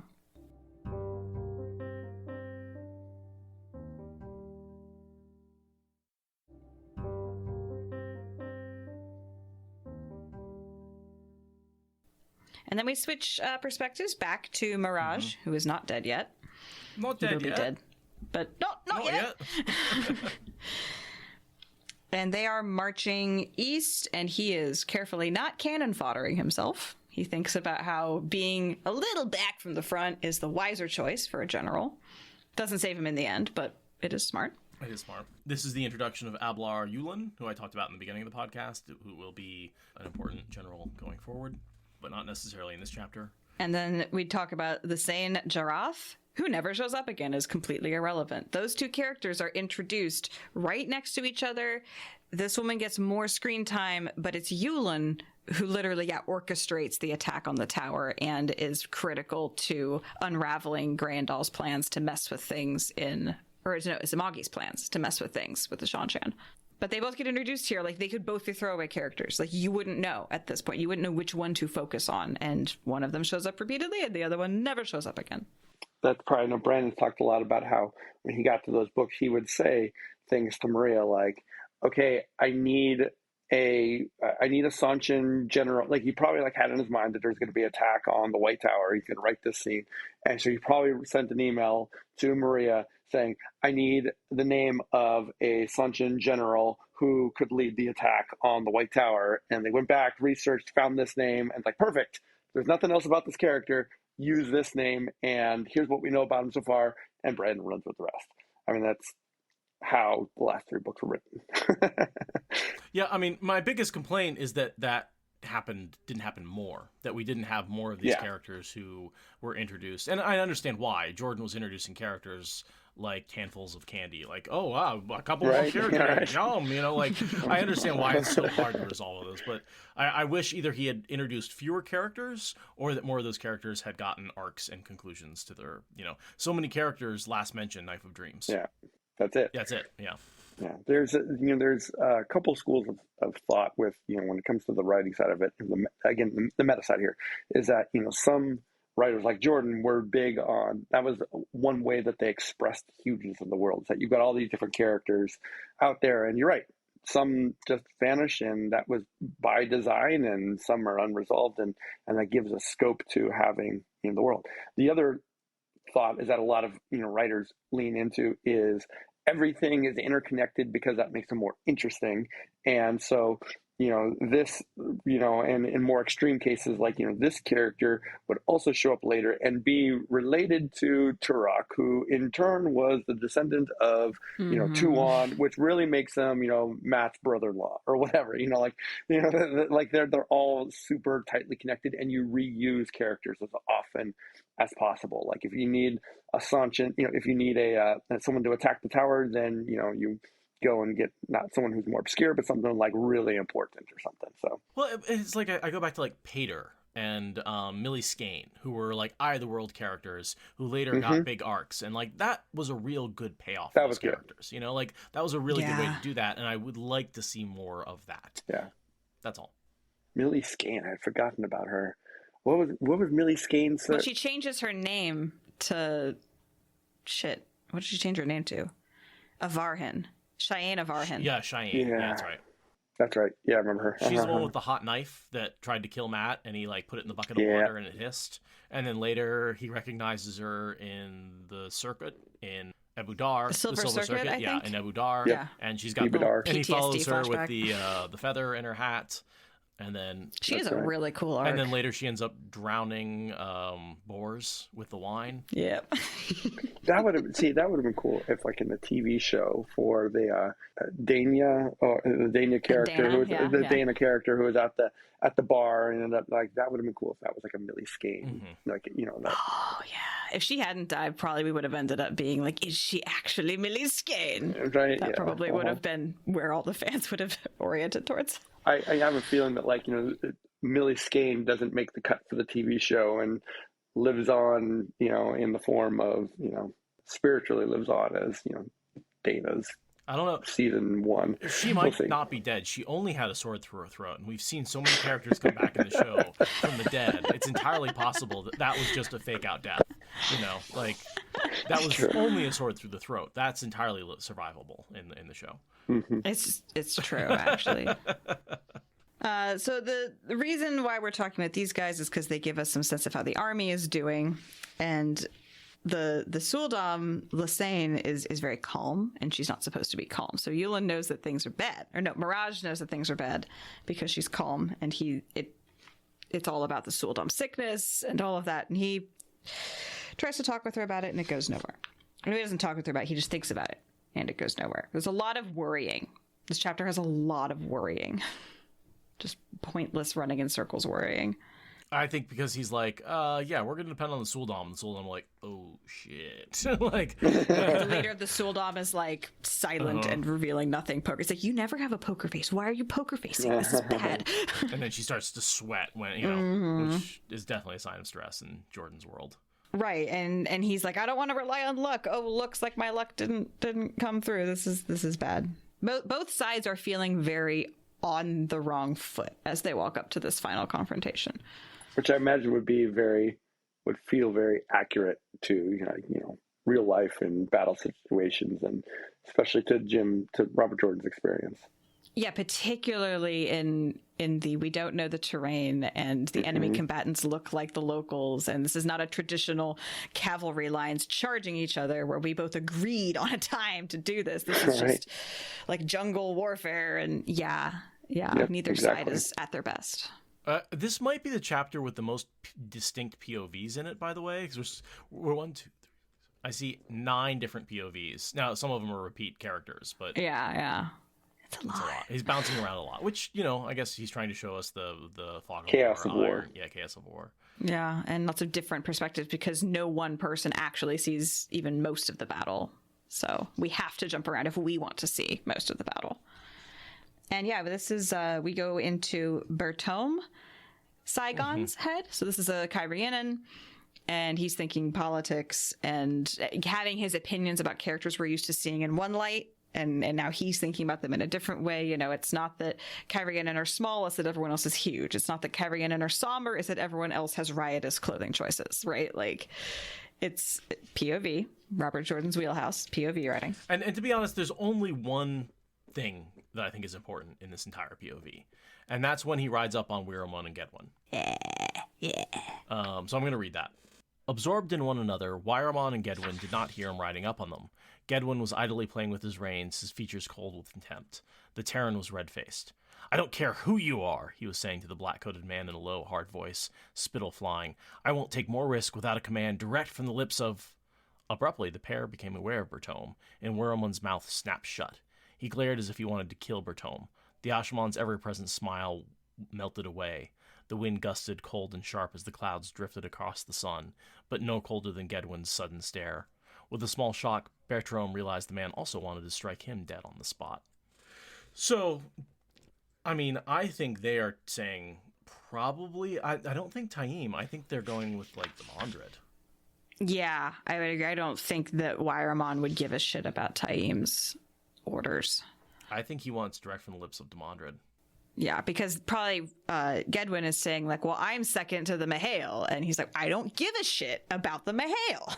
I need to hear it from the actual dark puppet master. Jason, what do you think? I don't know. Yeah, I don't know. You're looking real skeptical over there. I'm looking skeptical, but I think it largely, hugely depends on if you are if you believe in the canon that Demandred is indeed over in Shara right now, which is canon. It's in the books. He's right now, as this is happening, somewhere in Shara, Demandred is having his own 14-book adventure, finding all his own friends, companions, allies, making himself the savior of Shara, And if that's the case, I don't think that applies. Again, it's so hard for me to especially at the end of this series, it's so hard for me to look at it just from a story perspective because the meta of it is so interwoven to my experience of the book. So basically from this book onward, I read the first 8, we'll say, purely as a fan, and then everything after that, I had a different experience of. And so, but I know, we know that the Bayo of the Wild, that's a Brandon thing. That's not a Robert Jordan thing. That being said, I do believe that Robert Jordan knew the identity and motives of Demandred at this point. I also believe that at some point in these first 8 books, somewhere along the line, he fully had Demandred as Mazrim Taim as one and the same. And I fully believe that at some point he changed his mind, probably in book 9, right around this time that he was, 8 and 9 and whatever. So I think the reason we don't know the answer to this right now is because even if Mazrim Taim and Demandred were the same person, that informed, if that was in Robert Jordan's mind at the time that he wrote this, that informs one opinion. If he had already made the decision that he was going to split them apart because those pesky fans figured it out, which I love Robert Jordan, but I do believe that he probably got a little miffed that the fans figured it out because the internet was a thing by then, and his clues are not super subtle there. His foreshadowing was good, but they figured it out, and I think that he was like, aha, I'm going to show them that it was something else, and I'm going to aha them, And I think that's why Demandred at the end of book 9, when you get there, he's running through it, and you can practically hear Demandred thinking, I am not Mazrim Taim. Really, I'm not. He's practically thinking that. So, well, and the one thing I'll say is he does show up at the end of Winter's Heart. He is traveling, even if he's over in Shara doing his, alternate Dragon Reborn thing a la Brandon Sanderson, he still has a hand in the pie of what's happening in these events and in the Black Tower. Even if he's not Taim, he is talking to Taim, right? He is summoned back to fight at the end of Winter's Heart to try and stop the cleansing, right? He is around for that. He was around at the end of Lord of Chaos. He was the whole, let the Lord of Chaos rule. I mean, that was only a couple of weeks ago in terms of book time. I think it was 4 weeks. Yeah, good point. So, it as much as I want to be oh, he's over in Shara, he might be over in Shara, but he is gatewaying back. But he's plugged in here. Yeah, he's plugged in here. Yeah. Absolutely. Mm-hmm. Which, again, and I'm not throwing shade at Brandon. I love Brandon to death, and I love what he did with these books, whatever. But that was something that it never really sat with me quite right. No. So I love the idea and the concept behind it, but that was something that, what else was he going to do? There were no other notes. There were no notes for Demandred or where he was and what. And yes, he could have, Brandon's choices that I can imagine, he's sitting down, it's okay, I could do the obvious, the fans have figured out that by process of elimination, he has to be some random king or whoever it was. Guy Bond, I think, was a popular theory. Right, yeah. They figured he was that guy, which would kind of be, it wasn't super exciting what it was, if it was just some dude that you really didn't have. Or he could be over in Shara with this grand thing going on, and he can arrive at the end of the grand Shara army out of nowhere, and it echoes Tolkien. Can I tell you my favorite cover for Demandred, who I think he is? Bring it. Vannon. Hit me again. The horse thief. The horse thief. All right, why? Okay. Why? Because the fat horse thief. The fat horse thief. And this goes back to, remember when Lanfear was pretending to be Kylie? Yeah. So one of the things is she always stepped lighter than she should have, right? Because the fat person was just a mask of mirrors. Shelvanin always steps lighter than he's supposed to. He always manages to... How else does he get in and out of places? Also, Demander talking about how he has an army ready. What if he thinks he can take over the Band of Red Hand from Matt and betray him from the inside, right? Like, and also, every single one of our characters has a Forsaken hanging out next to them, right? Like, Egwene has Halima. Rand has Agenor. Yeah. Perrin has Lanfear at some point, or, some of the other characters, right? Matt doesn't have anybody. Yeah. Matt needs a Forsaken to be hanging out in his top group of officers. And also Vannon, remember how Vannon, there was only 5 people who knew who he was? Like the thief's thief, right? Well, you just need to compel a couple of people, and suddenly you appear out of nothing. I'm not buying it yet. I'm not sold yet, but I'm interested. I like this. I need to noodle on it a bit more. No, I mean, it's definitely not the case, right? Like, it definitely didn't happen, right? I'm not saying that that's what Jordan did. Well, but I think he was a candidate. I think he was putting Vannon out there as a red herring for Demandred. Interesting. Yeah. Now I want. You're like, no fucking way. See, I'm always looking for, like, I want it to be true. That's one of those theories that I like to headcanon that Jordan was using him as a red herring, but that's I in no way think that he actually was. Never know, yeah. But I also think that's why the whole thing where Sanderson was like, remember how he made Fail think he was a dark friend when he stole the horn because he thought it was just trying to take some. Well, maybe there was something in the notes about Shelvanin not being necessarily upfront about who he actually was. Yeah. I've got access to those notes. I'm going to go do a search on Van and see if he has them. Get back to me, please. I will.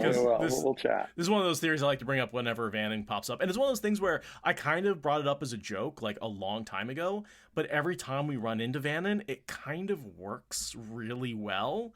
And like it shouldn't work as well as it does. Like, I absolutely brought it up as a joke and it just keeps working. And I'm like, okay, I guess I'm just going to keep bringing that up every time we run into Vannon. Maybe he is Demandred. Or maybe RJ actually left himself multiple red herring options that he could play with in the future and just threw them out there. And I like it, though.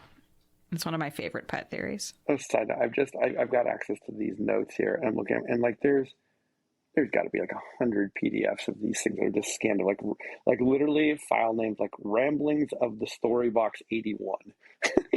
It's very specific. Oh my God, Well, if you can ever get me access to those notes, I would love to take a look at them, even though I know they're highly disorganized and most of the important bits have been published. I absolutely cannot do that, and so no one should email me about That's them. Fair. So please don't.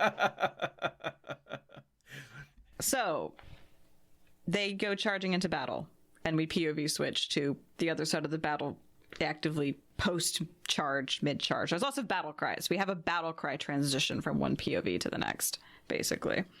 Well, and the wind rose at the end of that last POV, because wind. It's important. We get into the perspective of a guy named Varric, who is with us for exactly this chapter. He doesn't die. We never hang out with him again. But he successfully kills a guy, and then he goes to collect some people, and then they all die.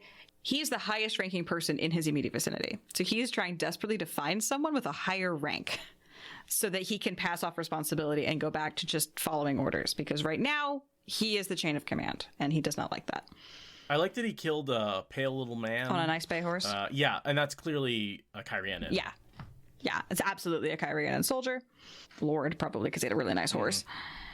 Which I was trying to make a connection to one of our... but it's too vague. There's no other identifying features. Yeah. So this guy was at Falma, and he's like, I've never seen anything as bad as what happened at Falma, except for today. Today was worse. And he's looking for a guy named Chiang Mai, I believe is how the audiobook says it. And he manages to get there, and the dude is dead. There's a dozen badly burned corpses, one of them being recognizably this officer. One thing before that, he goes a little bit into the tactics of the crossbowmen and how effective they are about hiding and coming out and like shooting crossbow bolts without, and they're like, oh, there's no pike. And this is again Matt's genius, right, of creating a troop of just crossbow bolt men, where Matt and Bashir sat down and figured out how this was going to work and how if you just arm everybody with crossbow bolts, they can actually do a lot of damage from and strike and run very easily. They're very mobile. Right, which again, classic feature of more modern warfare as opposed to traditional warfare. The hit and run for a whole army is a lot, and it's stressful on the soldiers being hit and run. Yeah, because there's nothing to attack back against. You like right, they just melt away. Yeah. And then we get the description of what happened, and this is why I think that it was the Suldam, not Rand, that killed, because the Chiang Mai is already dead. Yeah, this is before Rand's lightning strike, and the report is, a group of Ilianers fell on us without warning. At first all went well. They had none of the black coats with them. Lord Chiang Mai, he led us bravely, and the women channeled lightnings. Then just as the Ilianers broke, the lightnings, they fell among us too. And the Suldam leaps up and is like, fuck off and die. I'm paraphrasing, but that's basically what she says. But I don't think Mirage is in that group. This is not about Mirage. This is about this other commander, Chiang Mai. But so I think Mirage is killed by Rand in Rand's lightning attack. Not by his own Suldam. Yes. That was the I don't know if it's stated, but that's the implication, I think. Yes, I would say that he is implied to have died in that final volley. But this other guy, the Suldam did kill one of the commanders. Absolutely. Because Saidar, in this case, is being so warped that we are seeing a foreshadowing of why Rand should maybe not channel the most powerful ball of lightning that has ever been channeled, because maybe even a normal Suldam is having a hard time not killing her own commanders. And lightning's not exactly the easiest thing in the world to control, right? Like, it doesn't exactly go exactly where you point it. At least he didn't unleash all this balefire across that, because I mean, and that's but that's kind of like how you. Like, when they talk about how whole cities were balefired back in the Age of Legends and all that kind of stuff, and I know we start to get a little bit of that in the final books too, with with the Sander Lanch, like this. I could see it being like before they knew the dangers of balefire, just like, let's hook up whatever Angriel we've got and let's burn it on down. Yeah, let's form a circle, use an Angrial, and balefire a city. And just delete this city from the last month of existence. Oops, reality is unraveling now. Mm-hmm. I'm actually amazed that didn't destroy the pattern more. Like, for as much as we see balefire being used, it's never used at that scale in the last battle. Probably because of the lack of Angrial to... Yeah, I mean, that's probably the only reason. Probably because writing that would be an absolute nightmare for the author to go back and to figure out, okay, what do I have to undo plot-wise? Yeah, you broke the creator's brain with the even prospect. Right, it really did, yeah. Unraveling the novel as much as the pattern at that point. Right, yes, right. Exactly. Okay, so Varric says, I'm assuming command, we will disengage and turn south. The Terrabonners are not impressed with this plan. Yeah, we're all going to get cut to pieces. And he's like, yeah, no, we need to unite. Like, this scattered thing isn't working for us. And then I love this line. I think we'll be depending on you, Suldam, to the south. Now, why would that make the blood drain from her face? Because it gets worse the farther south we go. Right. Yep. It's like, no, as farther away from Abu Dhar we get, the more confident I am in this weapon. You want to go back? No. And then we switch back to Bashir, who's thinking that just because you began a battle facing west did not mean you ended it that way, because he's still pointed at the sun, which is but not even noon yet, so it's ahead of, so it's still in the east. So battles are chaos, just in case anyone had forgotten that battles are chaotic. Especially in the trees, whether forest or olive groves or thickets, you did not always see the enemy before you were on top of them, scouts or no scouts. Yeah, and they're looking at this meadow being like, should we go across the killing box and hope for the best, or should we go around and take extra time? Like, that's the kind of state of the battle is. It's like, how can we regroup without being murdered to a man?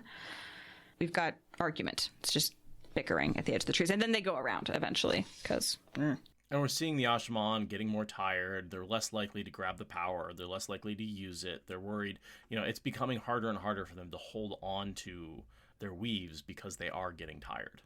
Right. And Bashir's just like, can you keep it going? And Rochade is like, first of all, the power's getting weird. Second of all, I'm exhausted. No, I'm killing people. it's enough. We get the butcher's bill from Bashir. A good third of his Saldeans lay dead along the miles behind. Nearly half of his force was dead, all told. And we hear that Rand actually loses more. So if he started the battle at 5,000. I bet they're down to 2,500, 2,000 troops at this point.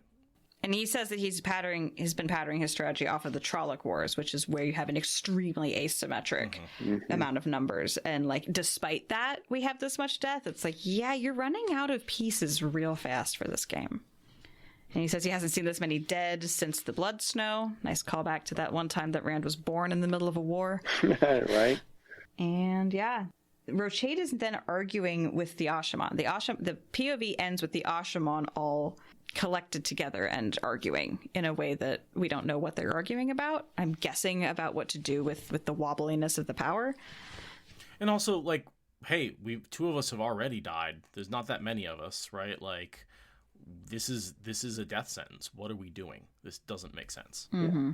Like, we can't see, like, that's the whole important thing about channeling. You need to be able to see to channel, and these forests are preventing them from doing that. They're very nearly as vulnerable as all the other soldiers, which is not what they were promised when they signed up to be blowy up with the mind people. Yeah, it's waving his arms angrily. Rochade appeared to be arguing with them. His face was red, theirs blank and stubborn. So yeah, they're starting to want to just sit down and not anymore. Bashir's like, please keep them together. And Rochade is presumably trying to convince them to stick with it because that's his job. And then we switch back to Rand, where it's now raining. So that was a bunch of POVs real fast that basically tell us that we're sort of like, this is the chaos of war. Like, this is what is going on in all these different spots. It's a montage through the day as the battle goes. We get a sense of how the campaign is going from jumping like every few hours. We get a new POV that lets us know what's happening. And now we're back with Rand for the conclusion. Black clouds gathering in the sky. Yeah, and he's deliberately been staying away from any Suldam or Damani would have died, so he knows that there's dead women on the battlefield, but he doesn't have names, he doesn't have faces, it's fine. Can't add them to the list. Yeah, Tai-Dai Shar is still being frisky, and Rand's like, how do you have the energy? This horse is like, because I haven't been running around, I literally have stood here for 6 days. I have not gotten to fight, I have not gotten to run. It's interesting, he says he knew of no way to make it obey with the power. And I'm like, compulsion? Can you compel a horse? Yeah, I mean, Grandal does the whole dove drone surveillance thing. But that was with the true power. Yeah. Oh, yeah. I feel like she says that it was possible with the one power. It's just easier with the true power. I might be wrong about that. That sounds familiar, but I can't remember the line. Yeah, I feel like manipulating an animal would be a lot harder because you have to, like... Most of when you manipulate a person, right, you're going to be manipulating like the prefrontal cortex that humans have in such huge supply. Like if you want to tell a horse to, you got to go back into like lizard brain parts probably to manipulate a horse. So you have to like understand that architecture and psychology, so to speak, instead of being like, yes, don't question the fact that you just bought me a dress. That's not a thing you could tell a horse to do, right? And we all know that it is absolutely the only creature completely immune to compulsion is a cat because... Cat. It's true though. Yeah, you try and compel a cat and they'd be like, no, I don't think so. Yeah, no.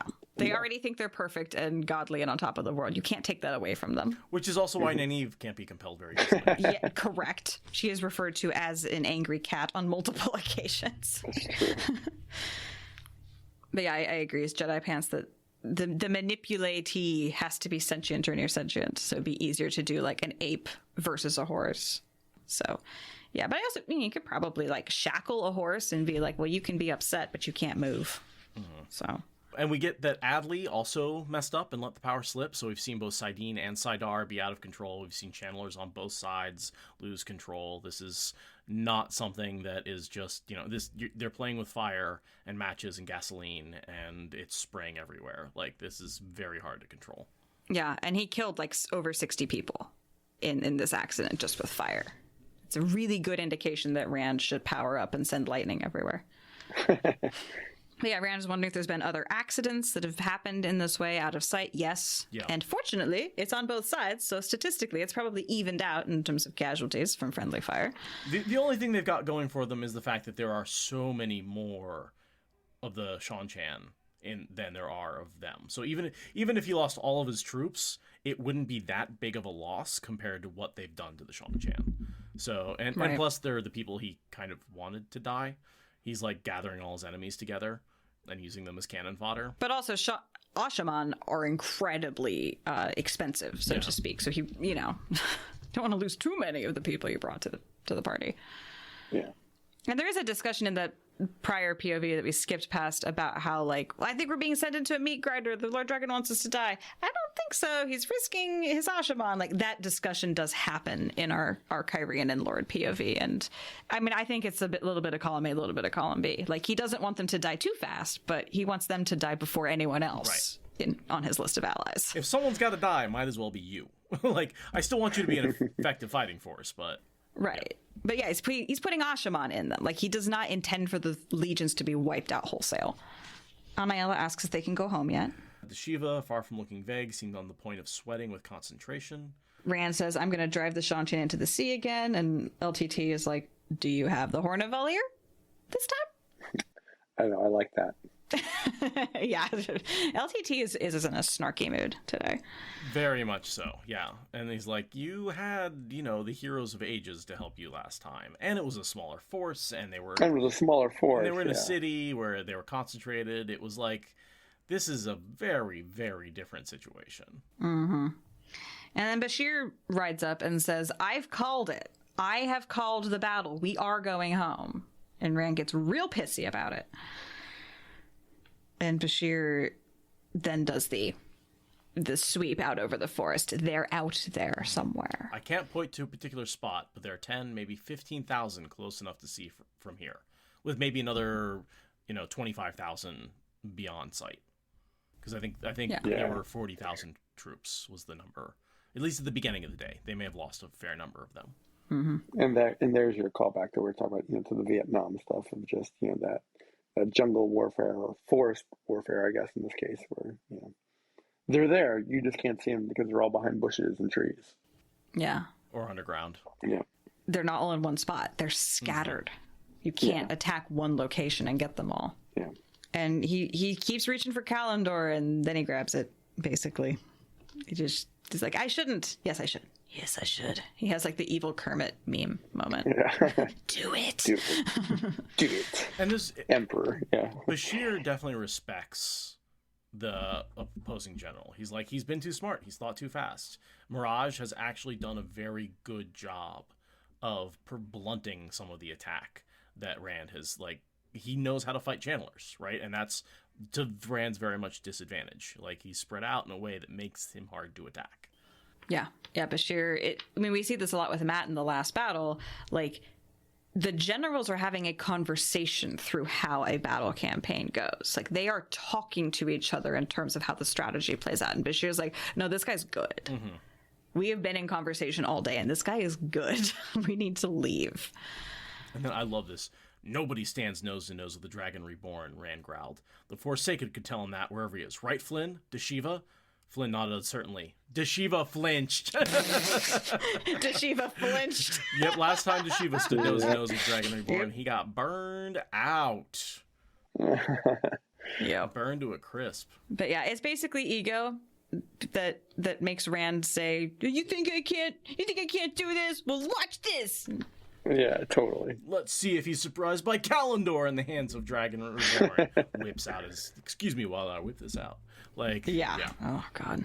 Yeah. Yeah, it was, that specific line was a little bit, it was cheesy, but also I think that's intentional because, Rand is, at the end of the day, he's, this young 20s hotshot kid, petulant and a little bit spoiled at this point and everything, and he's hot-headed and he literally says, let's see what you do with this, And he's had a string of wins, right? Against Forsaken, he's become king. He's True. He hasn't really had, this whole I'm just gonna do it live just keeps working for him, right?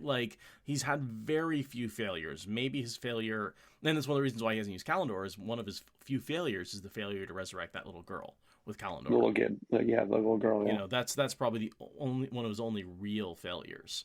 Yeah, he calls that out, and also we were talking earlier about Lew Therin being projection of his ego and his id, and maybe that's where it's coming from when Luceren's having that moment of saying like, I've never lost before. That's really Rand speaking there. Oh, absolutely. Right, because Rand has basically not meaningfully lost until now, and you can just see Bashir being like, their brains don't develop until they're 25. Because he has kids. Like, he's been through this. He knows. Yeah. And Rand goes, oh, I don't know what's going to make me think I can do anything. Channel Staley, I can do anything. Like, it just, like a switch. I want to read the whole, like, using Kalendor section. Saidin seemed to leap into Kalendor before he touched the source through it. From pommel to point, the crystal sword shone with a white light. He had only thought the power filled him before. Now he held more than 10 men could have unaided. 100. He did not know how many. The fires of the sun searing through his head. The cold of all of the winters of all the ages eating into his heart. Winter's heart? In that torrent, the taint was all the midden heaps in the world, emptying into his soul. Saidin still tried to kill him, tried to scour away, burn away, freeze away every scrap of him. But he fought, and he lived for a moment more. And another moment, another.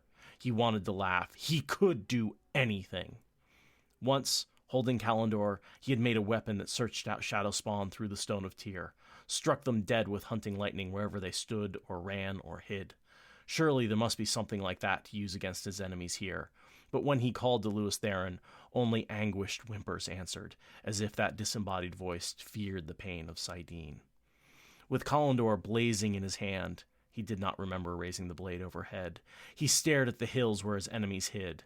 They were gray now, with thickening rain and dense black clouds blocking the sun.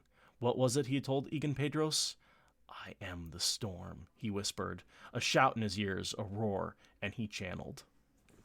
I wanted to, that was fun. Yeah, that is really intense and visceral, and the emotion is just pouring out. My favorite line is the part about, like, all the cold of all the ages. Yeah, so good. But yeah, he's insane. He's channeling Kalendor, which makes you insane. He is insane from the taint.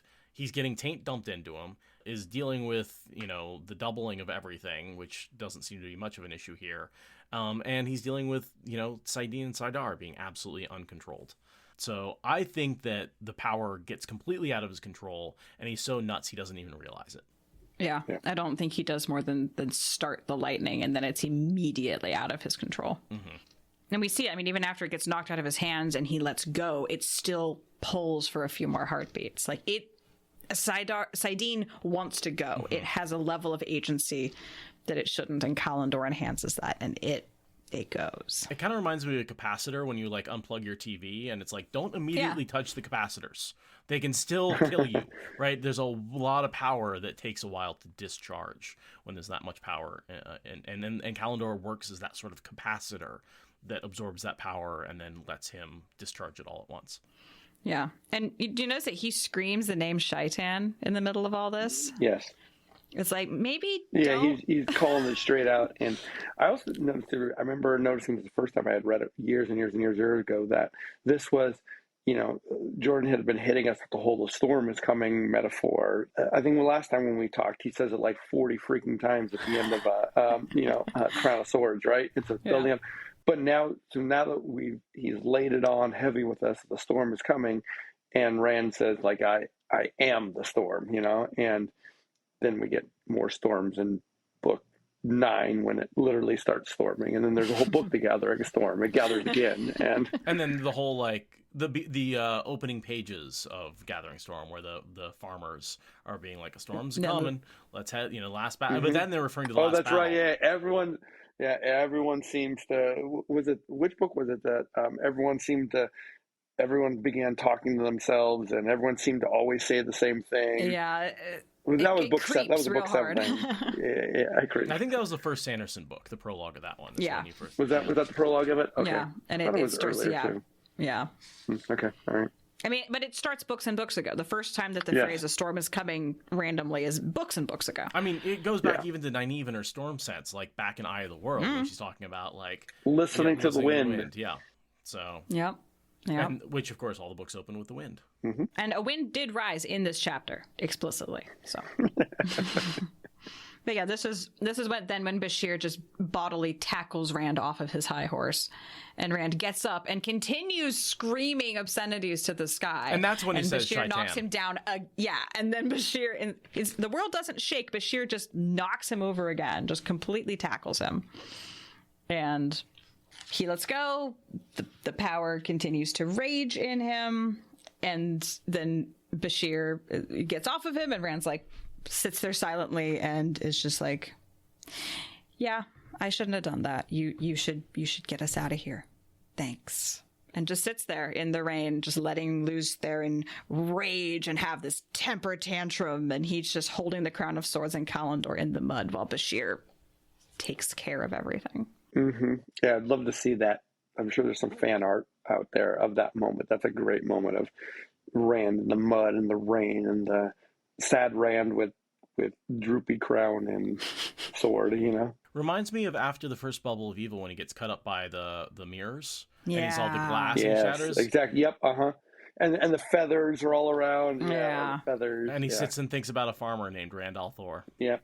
Yeah. Now he's dressed in finery and he's covered in rain and mud, but he still has Kalendor and he wants to sit and think about a ruler named LTT, I guess. Yeah. And from there, it's just the readout with Yulin. Yeah. And this is, again, Yulin becomes a major character later on, but this is his sort of introduction. Ablar Yulin wept, grateful for the downpour that hid the tears on his cheeks. Someone would have to give the order. Eventually someone would have to apologize to the Empress, might she live forever, and maybe to Suroth sooner. Those were not why he wept, though, nor even for a dead comrade. Roughly ripping a sleeve from his coat, he laid it across Mirage's staring eyes so the rain would not fall in them.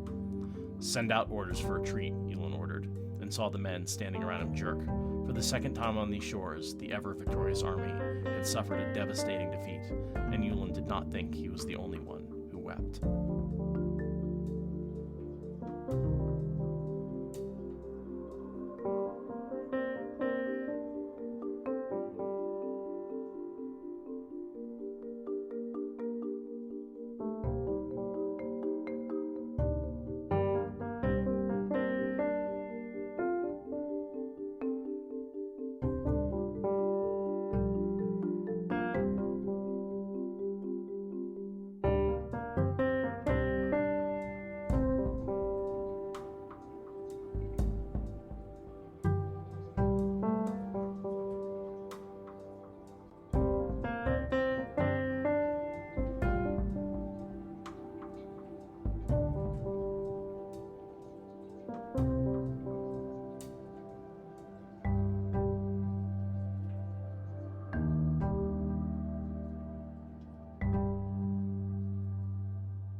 Good stuff. Both sides walking away thinking they lost. Because they did. Nobody won this battle. No, that was a draw. Yeah. Speaking of a draw, and nobody winning here, to wrap up our very early discussion that we had here about whether Turakan and Rakan are warm-blooded or cold-blooded. When we had that discussion, I put up a poll on Twitter. There's 100, just shy of 200 votes, and it looks like about 59% of the voters think that they are cold-blooded, and roughly 42% think warm-blooded. And now that said, I have since been thinking very deeply on this over the last hour and a half or whatever.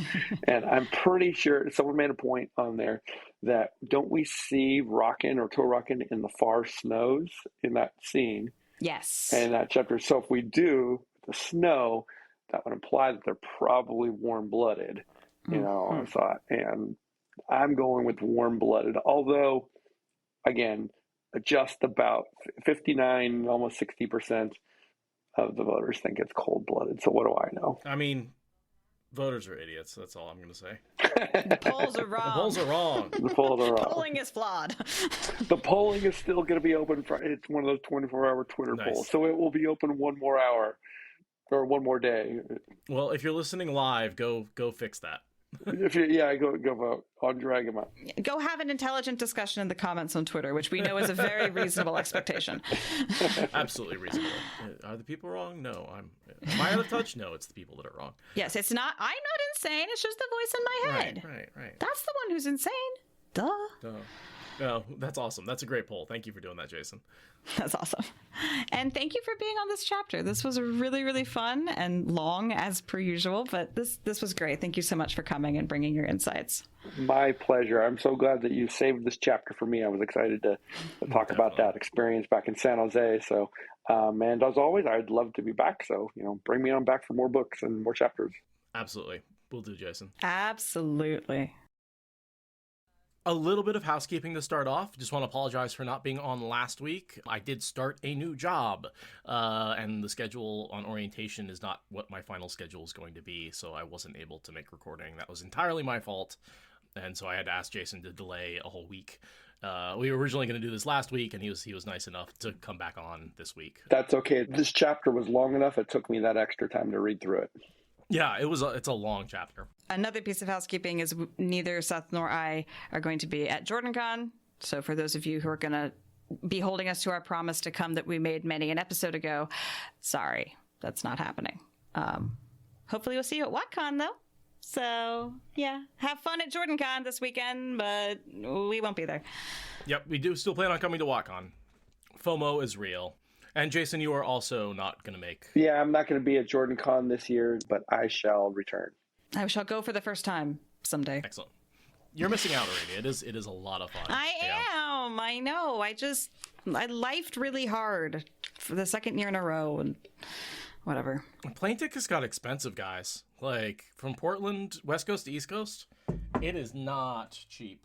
And speaking of that, just as a reminder, guys, we've just recently started adding Spreaker ads, iHeartRadio ads to the episodes. I'm working my way through the back catalog, adding mid-rolls. So you will, at some point, if you're in the middle of the binge, at some point, I'm going to roll over you with my wave of adding mid-rolls.